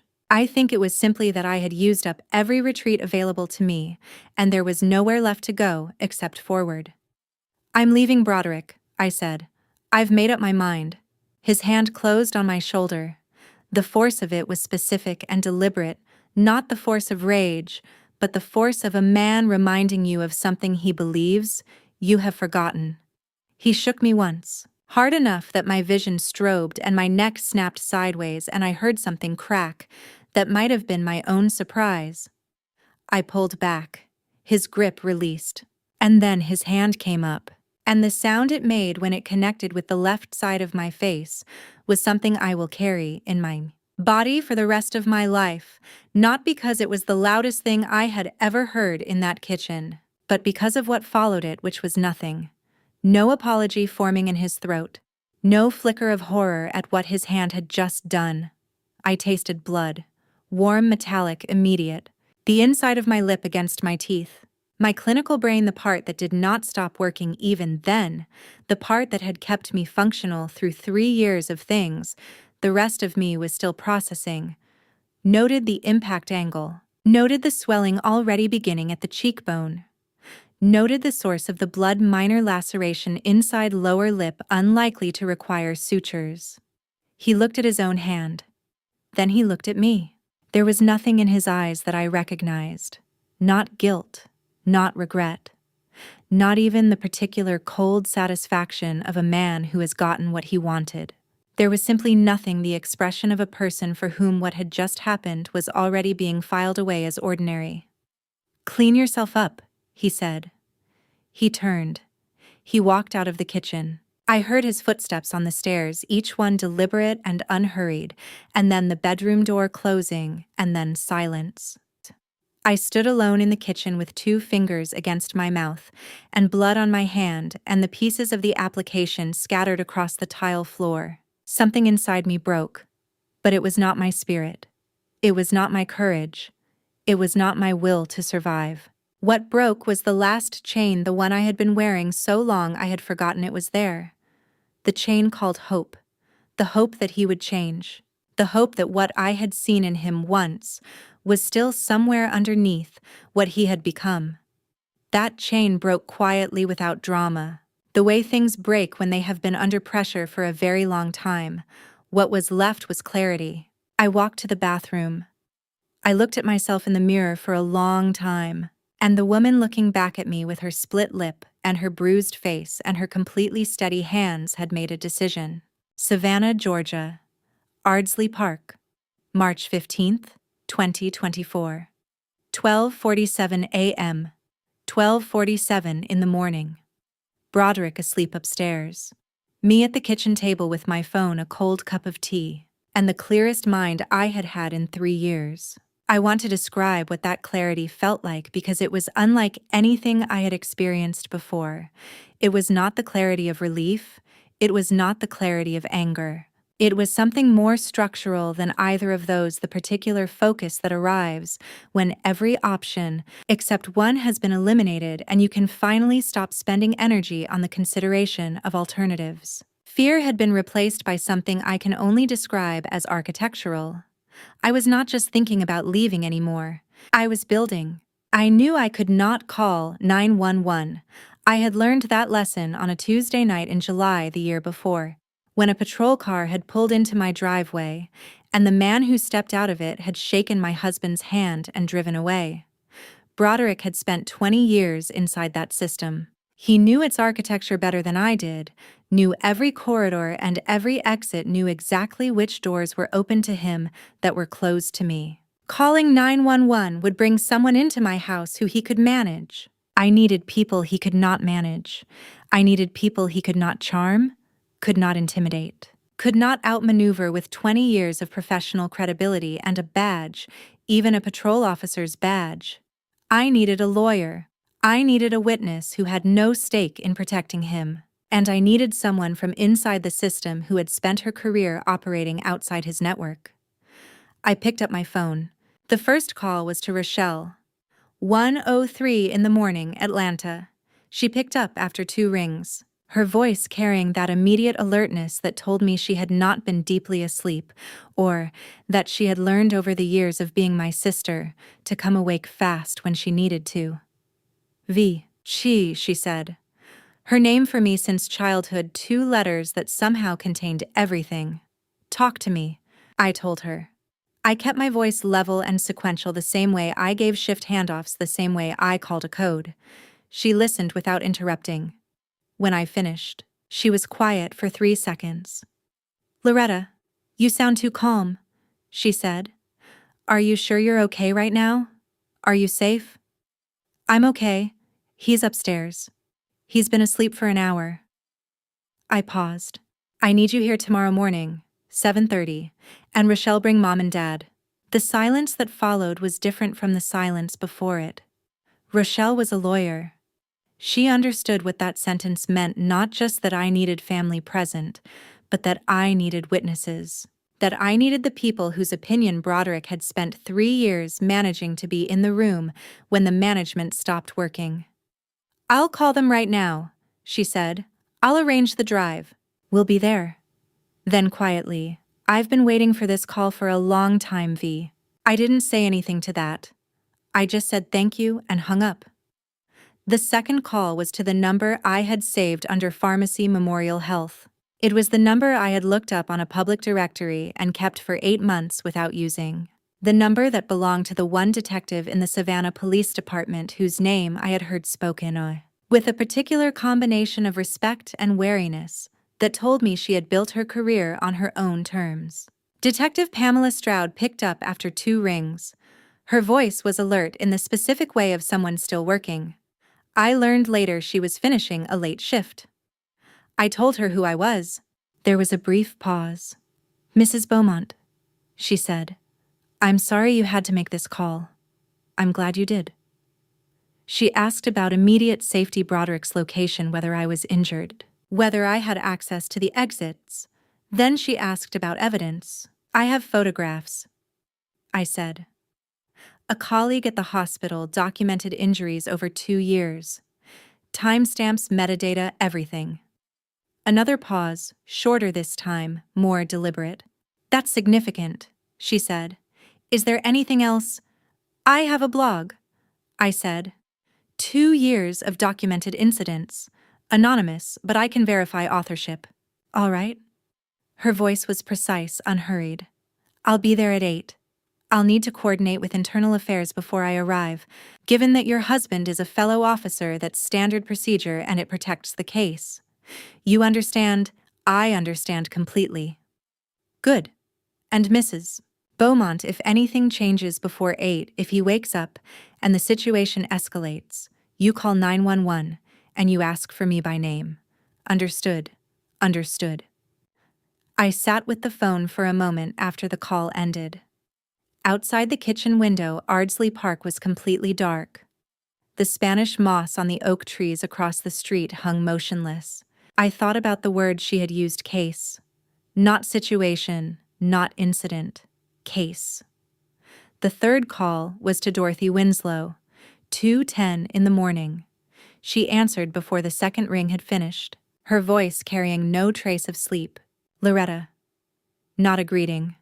A statement of fact, as if she had been expecting it. "Are you safe right now?" "Yes. He's asleep." "Tell me." I told her shorter this time, the shape of it, rather than the details, because Dorothy already understood the shape of it from months of quiet observation and one sentence about home: tired. She listened without interrupting, the way she had listened to doctors during her recovery, when she was deciding whether their reasoning was sound. When I finished, she said, "I'll be there at 8. Tell me what you need me to do." "Just be there," I said. "Be someone he can't dismiss." "I can do that." A pause. Then, in a different register, quieter, more deliberate, "Loretta, I want you to hear this. What you are doing tonight takes more courage than anything I've ever seen, and I've seen a lot." I held those words for a moment. Then I thanked her and set the phone down on the kitchen table. The window above the sink was still dark. Broderick was still asleep upstairs. The house was still the same house it had been for 19 years. I had 7 hours. 7 hours to turn this kitchen table into a place where none of what he had built could protect him. I stood up, walked to the stove, and I started to cook. There was one more thing I needed to do before morning. Something I had been writing toward for nearly 2 years, without knowing it's something that would take Broderick Cannon's greatest weapon. His reputation, his network, his ability to make people doubt the word of the woman he had married and turn it into ash. Savannah, Georgia. Ardsley Park. March 15th, 2024. 2:15 a.m. 6:30 a.m. 2:15 in the morning. The biscuits were in the oven. The grits were simmering. And I opened my laptop for the last time as an anonymous person.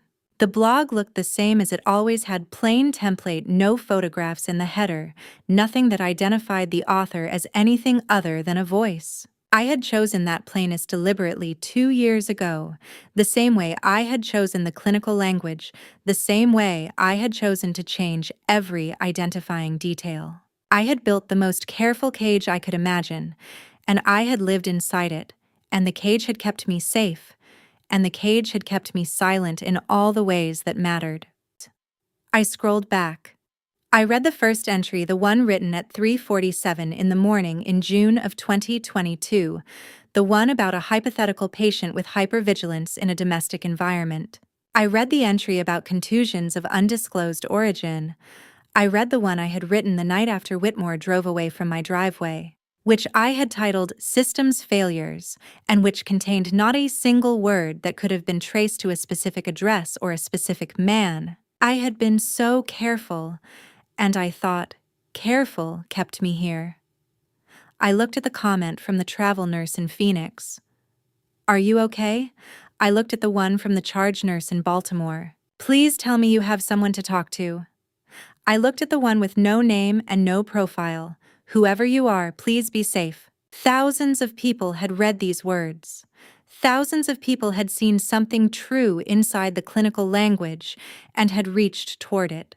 And not one of them knew that the author was sitting in a kitchen in Ardsley Park, Savannah, Georgia, with a split lip and a bruised cheek, and flour on her hands from the biscuits, and that, upstairs, sleeping without any awareness of what was being built around him, was the man the blog had never been allowed to name. Tonight there would be no more clinical distance, no more anonymous, no more protecting him. I opened a new entry. I did not start with a patient case. I started with my name. My name is Loretta Beaumont. I am the head nurse of the Medical Surgical Unit at Memorial Health University Medical Center in Savannah, Georgia. I have worked there for 20 years. I live in Ardsley Park. And for the past 3 years, I have been writing about my life in the language of medicine because it was the only language I trusted to hold the weight of it. Tonight, I am writing in my own language. I wrote his name, Broderick Cannon. I wrote his rank, former senior detective, current patrol officer, Savannah Police Department, because the rank mattered. Because the rank was the reason the system had not protected me.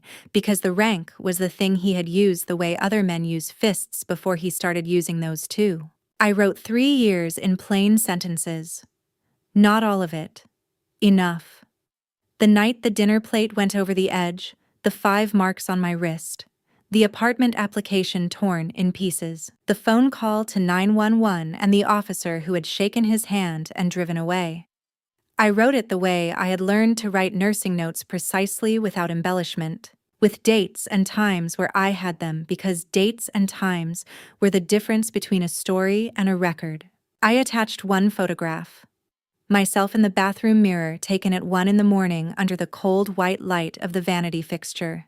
Split lip, bruise already deepening across the left cheekbone. Eyes open, direct, completely steady. I did not look like a woman who had been broken. I looked like a woman who had decided something. I set the post to publish at 8 o'clock in the morning. Not now at 8. I wanted him in the house when it went live. I wanted there to be no window between the moment those words became public and the moment the people I had called were standing in my kitchen. I wanted him to have no time to construct a version of events that reached his network before the record reached them first. I closed the laptop. It was done. Whatever happened next, it was done. The oven timer pulled me back into the kitchen. I took the biscuits out, set them on the rack, started the bacon. Sometime around 3 a.m, between the bacon and the eggs, I opened the Ring doorbell box I had bought 6 weeks ago and never installed, waiting, I understood now, for exactly this morning. I read the instructions under the kitchen light with butter on my fingers and installed it on the front door frame in 40 minutes, testing it twice until the camera angle covered the full width of the front porch. Every person who came to this door this morning would be on record.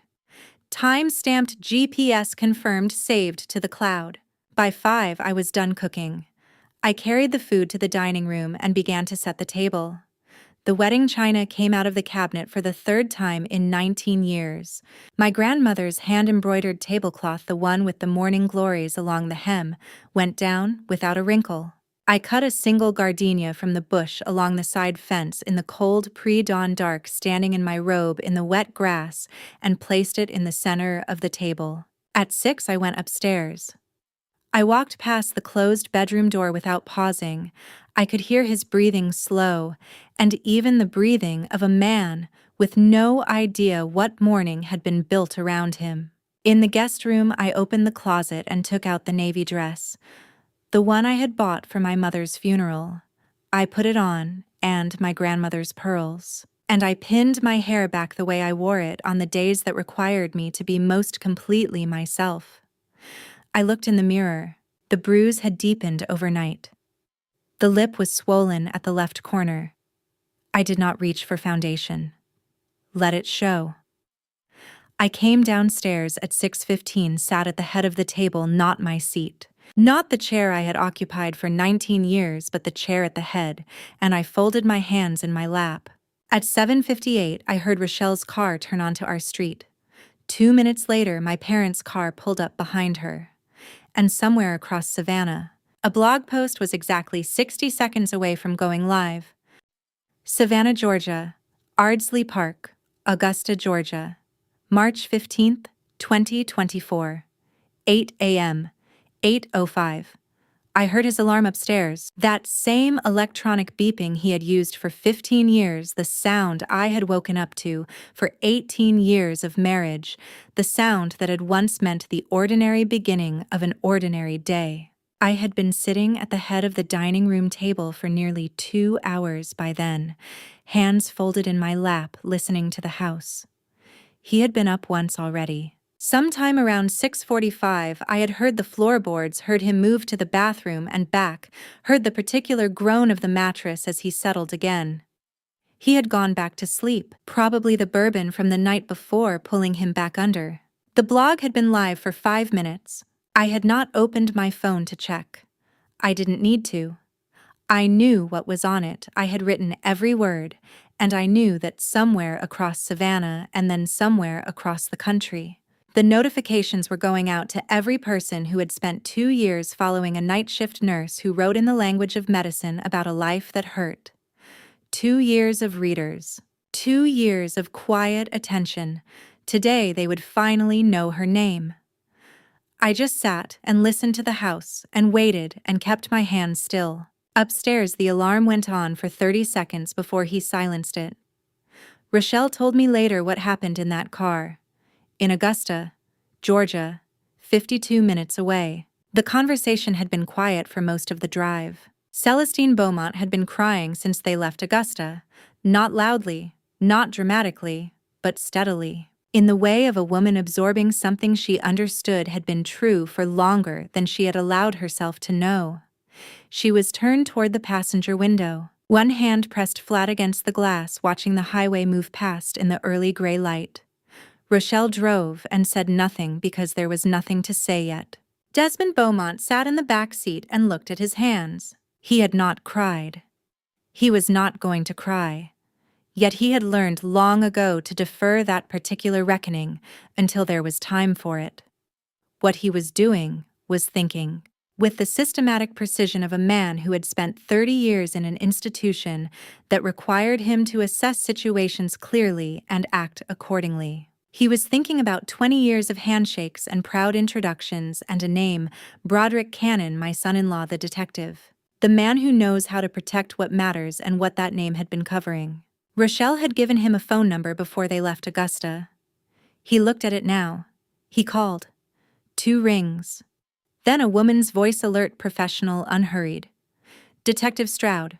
Detective Stroud. His voice was steady. Sergeant First Class, 30 years, the voice of a man who had learned to speak clearly in difficult moments. My name is Desmond Beaumont. I am Loretta's father. I am a 30-year veteran of the United States Army. I have spent my life believing that the systems we build exist to protect the people inside them. He paused. I failed to protect my daughter. I am asking you, please do not let the system fail her too. The silence that followed was brief and complete. Then Pamela Stroud said in a voice that carried something Desmond had not expected, not official reassurance, but something more direct and more human. Mr. Beaumont, I have been waiting for someone to make this call for a very long time. Your daughter is not alone. I give you my word. Desmond ended the call. He set the phone on his knee. He looked out the window at the Georgia pine trees moving past the early morning light, coming flat and low across the highway. He did not speak, but Rochelle, watching him in the rearview mirror, saw his shoulders straighten, the particular, deliberate straightening of a man who has been carrying something curved under its weight and has just decided to stand upright again. Back on Ardsley Park, I heard his footsteps on the stairs. Not the careful footsteps of a man trying not to wake anyone, the full, unhurried steps of a man who owns the staircase. 14 of them, then the landing, then across the hall. He appeared in the dining room doorway. He looked at the table. Then he looked at me. I watched him take in the wedding china, the gardenia, the embroidered tablecloth, the full spread of a meal he had not been told to expect. I watched him look at my face, at the bruise that the morning light showed more clearly than any bathroom mirror, the split lip I had not covered. His expression did not change in any way I recognized as acknowledgement. He looked at my face the way you look at weather, noting it, filing it, moving on. He sat down. He reached for a biscuit. "You finally figured it out, huh?" He bit into it, crumbs falling onto my grandmother's embroidered hem without any awareness that they were doing so. "That's more like it." I said nothing. I looked at him. "This is how it should have been all along, baby." He set the biscuit down, reached for the coffee. "See how much better this is. See how easy things can be when you just—" His phone vibrated on the table.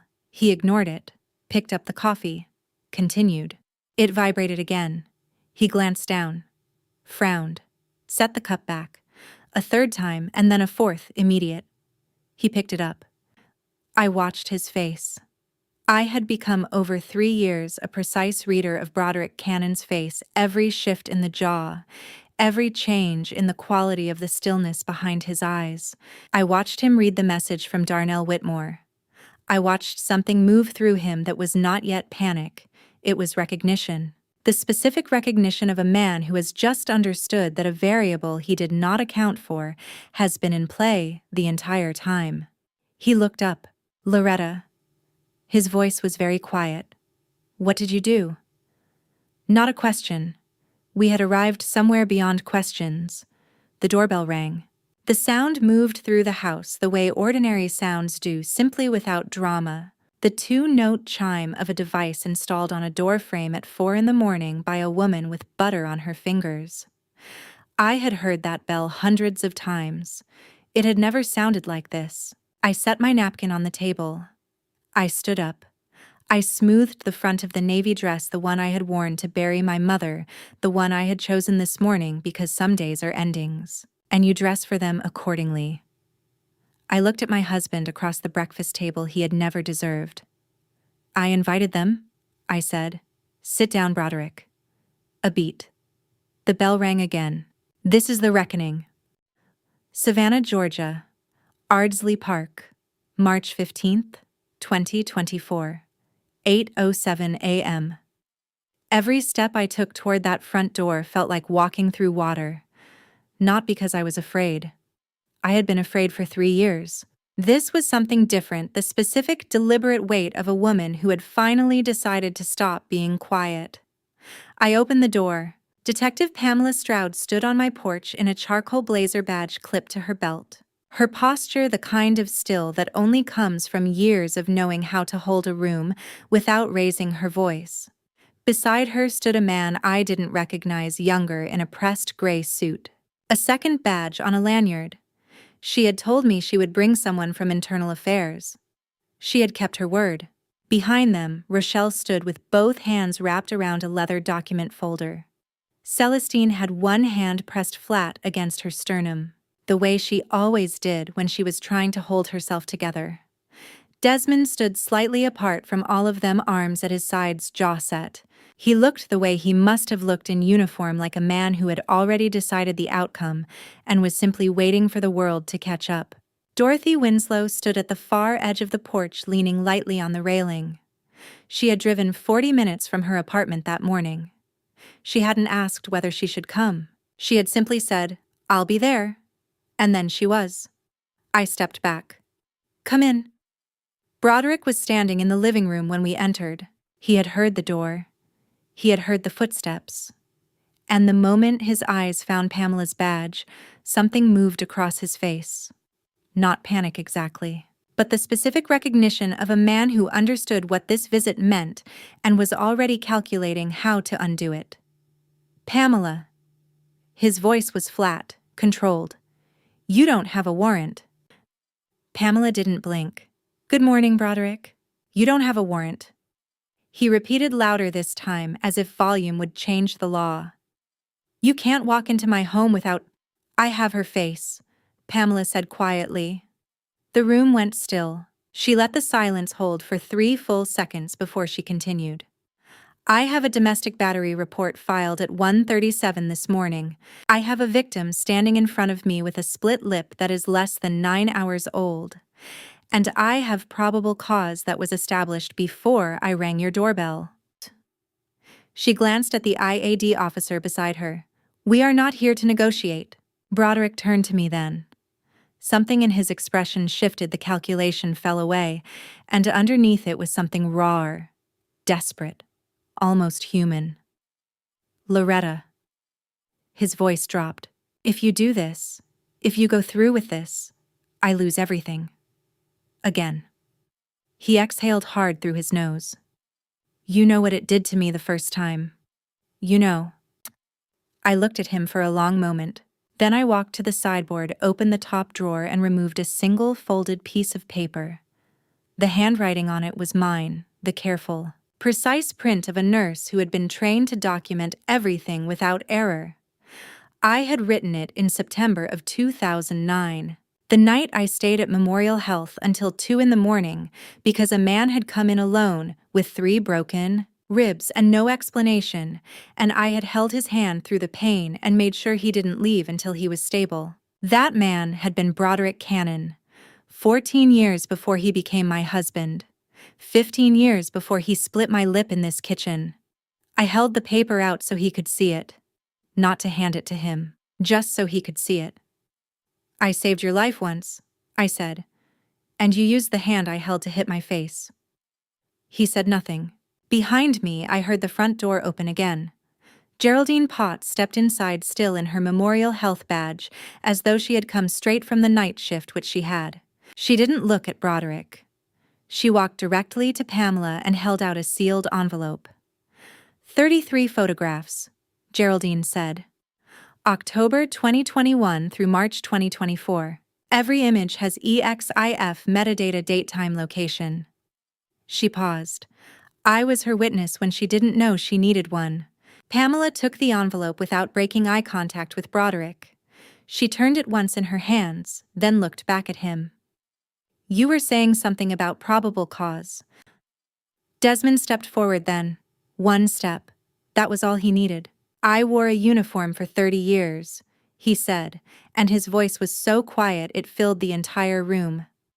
I raised my daughter to believe that the people who carry a badge carry it to protect.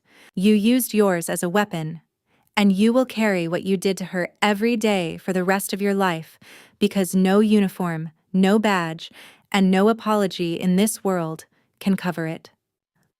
Broderick opened his mouth, closed it. He had no language left. Pamela reached for her handcuffs. Broderick Cannon, she said, you are under arrest for family violence battery under OCGA Section 16-5-23.1. You have the right to remain silent. Anything you say can and will be used against you in a court of law. You have the right to an attorney. If you cannot afford an attorney, one will be appointed for you. The IAD officer moved to Broderick's left side. Pamela took his right. And then I heard it. The sound of metal meeting metal. The small, clean, irreversible click of handcuffs closing around the wrists of the man who had told me the night before that I had no one. That was the sound I will never forget for the rest of my life. Savannah, Georgia. Ardsley Park. March 15th, 2024. 8:19 a.m. Click. Such a small sound. You wouldn't think a sound that small could change the entire architecture of a life, but it did. Pamela had finished reading him his rights. Every word landed in the dining room like something being set down permanently: the right to remain silent, the right to an attorney. Each phrase carrying the specific weight of a system finally working in the direction it was supposed to work. Broderick stood with his hands behind him and listened without expression. The way he had listened to everything for 3 years contained controlled processing. Then he turned and looked at me one last time. You're going to regret this, Loretta, he said. Quiet, certain. The voice of a man who had always known exactly which words would find the oldest wound. You're going to end up alone. I looked at him across the breakfast table I had set at 5 in the morning, in the house I had kept for 19 years in the dress I had worn to bury my mother. Maybe, I said, but I'll regret it free, and that's more than I've had in 3 years. He had nothing left after that. I watched him understand that he had nothing left. Pamela walked him out. He passed Desmond in the hallway close enough that the two men were briefly in each other's space, and my father did not look at him. Not a deliberate snub, not a performance of contempt. Desmond simply looked straight ahead the way soldiers look when they are moving through something difficult and have decided that the only direction available is forward. The front door closed. I heard the patrol car engine. I heard the tires on the brick pavement of Ardsley Park. That particular sound of a vehicle leaving that is different from any other vehicle sound because of what is inside it. Then the sound faded. Then there was silence. My legs gave way beneath me and I sat down in the nearest chair and I cried. Not the quiet, careful crying I had done in bathrooms with the water running to cover it. Something entirely different, the release of a pressure that had been building for so long that the body, when finally permitted, does not know how to do it gently. Rochelle was beside me before I had fully registered the movement. She knelt on the floor next to my chair and took both my hands and said nothing. There was nothing to say. She just held on. Dorothy stood at the window with her back to the room, looking out at the street where the car had gone, giving me the privacy of her silence. Then Celestine came. She sat on the edge of the chair beside mine, close enough that our knees were touching the way she used to sit when I was a child, and had hurt myself and needed her near without needing to talk. She put her hand on my face gently on the side that wasn't bruised. I looked up at her. Her eyes were completely open. No composure left. No performance of strength. "I'm sorry, baby," she said. "I'm sorry I chose not to see." I stared at her. That Christmas. She held my gaze without flinching. I saw something that night and I knew what it meant, and I was a coward. I told myself it wasn't my place. I told myself you would come to me when you were ready. I told myself so many things, Loretta, because the truth was, I couldn't bear to know that what I had helped build had become this. Her voice broke briefly and she held it. "I am so sorry." I had carried my mother's opinion of marriage and failure inside my body for 30 years. I had stayed silent in part because of what she had taught me silence meant. And here she was, Celestine Beaumont, 35 years of teaching children, cornerstone of her church. The woman who always knew what to do, telling me she had been just as afraid as I was, just as unwilling to look at the thing directly. I understood something then that I had not understood before. My mother was not a woman who had failed me carelessly. She was a woman who had loved her daughter and loved her idea of her family in equal measure, and when those two things came into conflict, she had chosen the idea. The same way I had chosen to protect Broderick's secret. The same way I had told Rochelle he was just going through a rough patch and told Geraldine I had caught my wrist in a car door. We were more alike than I had ever wanted to admit. I put my arms around her. She held me the way mothers hold daughters when they have run out of everything except the fact of loving them. And we stayed like that for a long time. Across the room, Desmond stood alone in the corner. He was looking at the wall above the sideboard at the small frame display that held Broderick's old detective's shield, the one he had kept after the demotion. The one I had stopped seeing years ago, the way you stop seeing things that have been there too long. I watched my father look at it with an expression I cannot fully describe. Then he walked to the wall, lifted the frame, carried it to the kitchen, and set it in the trash can without saying a single word. He came back and stood beside me, and put his hand on my shoulder briefly, firmly. The way he had touched my shoulder at my college graduation and at my mother's hospital bedside, and at every other moment in my life that had required him to say something too large for words. The doorbell rang again, small and ordinary. On the porch stood Eugenia Sample's 67-years-old morning coat, hands clasped together in front of her with the specific anxiety of a woman who is not sure she has the right to be standing where she is. I had known Eugenia for 11 years. We waved to each other over the fence. She brought Christmas cards. I had never in 11 years understood what she had been carrying. "I know I should have said something," she said. Her voice was unsteady. "I know. But 40 years ago, nobody said anything for me either. And I became the very thing I was most afraid of, someone who heard and did nothing." She looked at me directly. "I am not asking you to forgive me. I just needed you to know that silence isn't always indifference.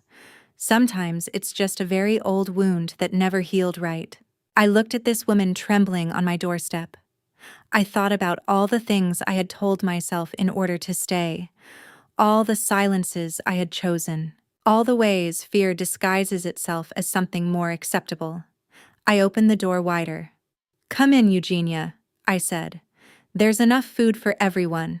The house that had been my prison for 3 years was full of people that morning. And for the first time since I had moved into it as a bride with gardenia flowers in my hands, it felt like a home. Savannah, Georgia. Tybee Island, Georgia. March to November 2024. The months after March 15th moved the way time moves, after something seismic, slowly at first, then all at once, then in a way that is simply its own. Broderick was charged. A protective order placed 500 feet of law between us. Rochelle handled the rest with the quiet, methodical efficiency of a woman who had been waiting to use her skills on something that mattered. I did not have to think about any of it. For the first time in 3 years, I did not have to think about any of it. Dr. Nadine Corbett, my therapist, a small woman with reading glasses and an unhurried manner, saw me every Tuesday morning. The first 3 sessions I sat in her office and said almost nothing. She told me that was all right. That sometimes the body needs to understand it's safe before the mouth can follow. I thought about that for a long time. Eventually the mouth followed. I found a support group. The first night I sat in a circle of women and listened to someone else describe a life that sounded like mine, told in a voice that was not mine, and something shifted in my chest that I hadn't expected. I had not been uniquely broken. I had been part of something much larger and much older. That knowledge, strangely, was the first thing that made me feel less alone. The blog received tens of thousands of comments after the final post. I did not read most of them. I read one. "You gave me the courage to make my call." That was enough. In September, Rochelle came to the house with a folder from a private investigator named Marcus Webb. Inside, records suggesting that a witness in the original shooting investigation, a man named Calvin Reese, had recanted his testimony and disappeared within 72 hours. An $8,500 withdrawal from a financial account connected to Broderick made the same week. Pamela had already been notified. A new investigation was opening. I read the folder. I set it down. He had always known who he was. He came home to me every night and handed me his shame, like it belonged to me. It never did. I looked at Rochelle. "Good," I said. "The law can have him now. I'm done." I did not leave Ardsley Park. People expected me to. Several people suggested it kindly, with the reasonable logic of people who understand that associations are painful. But I had spent 3 years running from myself inside that house. I was not going to run from the house. I rented a truck. I threw out every item of his methodically, without ceremony, the way you clear a wound before it can heal. Then I bought paint. Warm yellow for the kitchen, sage green for the living room, soft white for the bedroom, the guest room that had been my room, which I reclaimed by sleeping in it the first night with the windows open and the ceiling fan turning and no sounds I did not choose to let in. I painted every room myself. It took 2 weekends. My arms ached. I did not mind. In the bedroom, clearing the last drawer, I found it a yellowed envelope beneath a stack of his old shirts. My own handwriting. The letter I had written to myself on the morning of my wedding, June 2006, as my mother had instructed all her daughters to do. I had forgotten it existed. I sat down on the freshly painted floor with the smell of soft white still in the air, and I read every word written by a 28-year-old woman who had believed, completely and without reservation, that she was walking toward the life she was meant to live. I cried, not because that woman was gone, but because I realized, sitting there, she had been here the whole time, surviving, holding on, waiting for the house to be hers again. I folded the letter. I set it on the bedroom windowsill where the morning light came through the gardenia bush outside. And I smiled. A real one, the kind that arrives without being asked. A few weeks later, on my desk at Memorial Health, left by the same colleague who had been quietly placing coffee there for 2 years, a single white gardenia and a square of paper in handwriting I recognized. You were always the strongest person in this building. Now the whole world knows what I've known for 25 years. I picked up the flower. I looked down the corridor. Doctor. Raymond Ashford was halfway to the surgical wing, not looking back. But his pace had slowed just slightly, the particular slowness of someone leaving a door open. 25 years. He had known for 25 years. I bought a small house on Tybee Island in November. 1 bedroom, a porch facing the Atlantic. On a Tuesday morning in autumn, I sat in the early cold with a cup of coffee and the wedding letter on my knee, watching the sun come up over the water, orange and pink, spreading flat across the horizon the way it does on the Georgia coast, unhurried, as if it has nowhere else to be. My phone buzzed. Raymond Ashford. I heard you bought a place on Tybee. The sunrise there is supposed to be something else. I've never actually watched it. Have you? I looked at the water. At the light. At the letter on my knee. I typed, I'm watching it right now. It's something else, all right. 3 dots. Then, save me a cup of coffee sometime. I set the phone down face up this time and looked at the horizon. I did not answer right away. I was in no hurry to answer anything right away. That was new. That was mine. I spent 3 years shrinking myself to fit inside someone else's anger. I will spend the rest of my life growing back into who I was always meant to be. Not for anyone else. Just for her, the woman in that letter. The one who was always still there. The story of Loretta Beaumont is not over. It is only just beginning. This is my family drama story. And I will not pretend it was elegant. I stayed too long. I believed too much in a version of a man that had quietly stopped existing. I ironed his shirts, covered his absences, and smiled at dinner tables while my wrists carried the proof of everything I refused to say out loud. Don't be like me. Don't wait until the evidence fills an envelope. Don't let the weight of a family name become the ceiling of your own life. My personal opinion, and I say this as someone who lived it, is that the most dangerous trap is the one you help build yourself one small silence at a time. This family drama story taught me that staying quiet is never the same as keeping peace.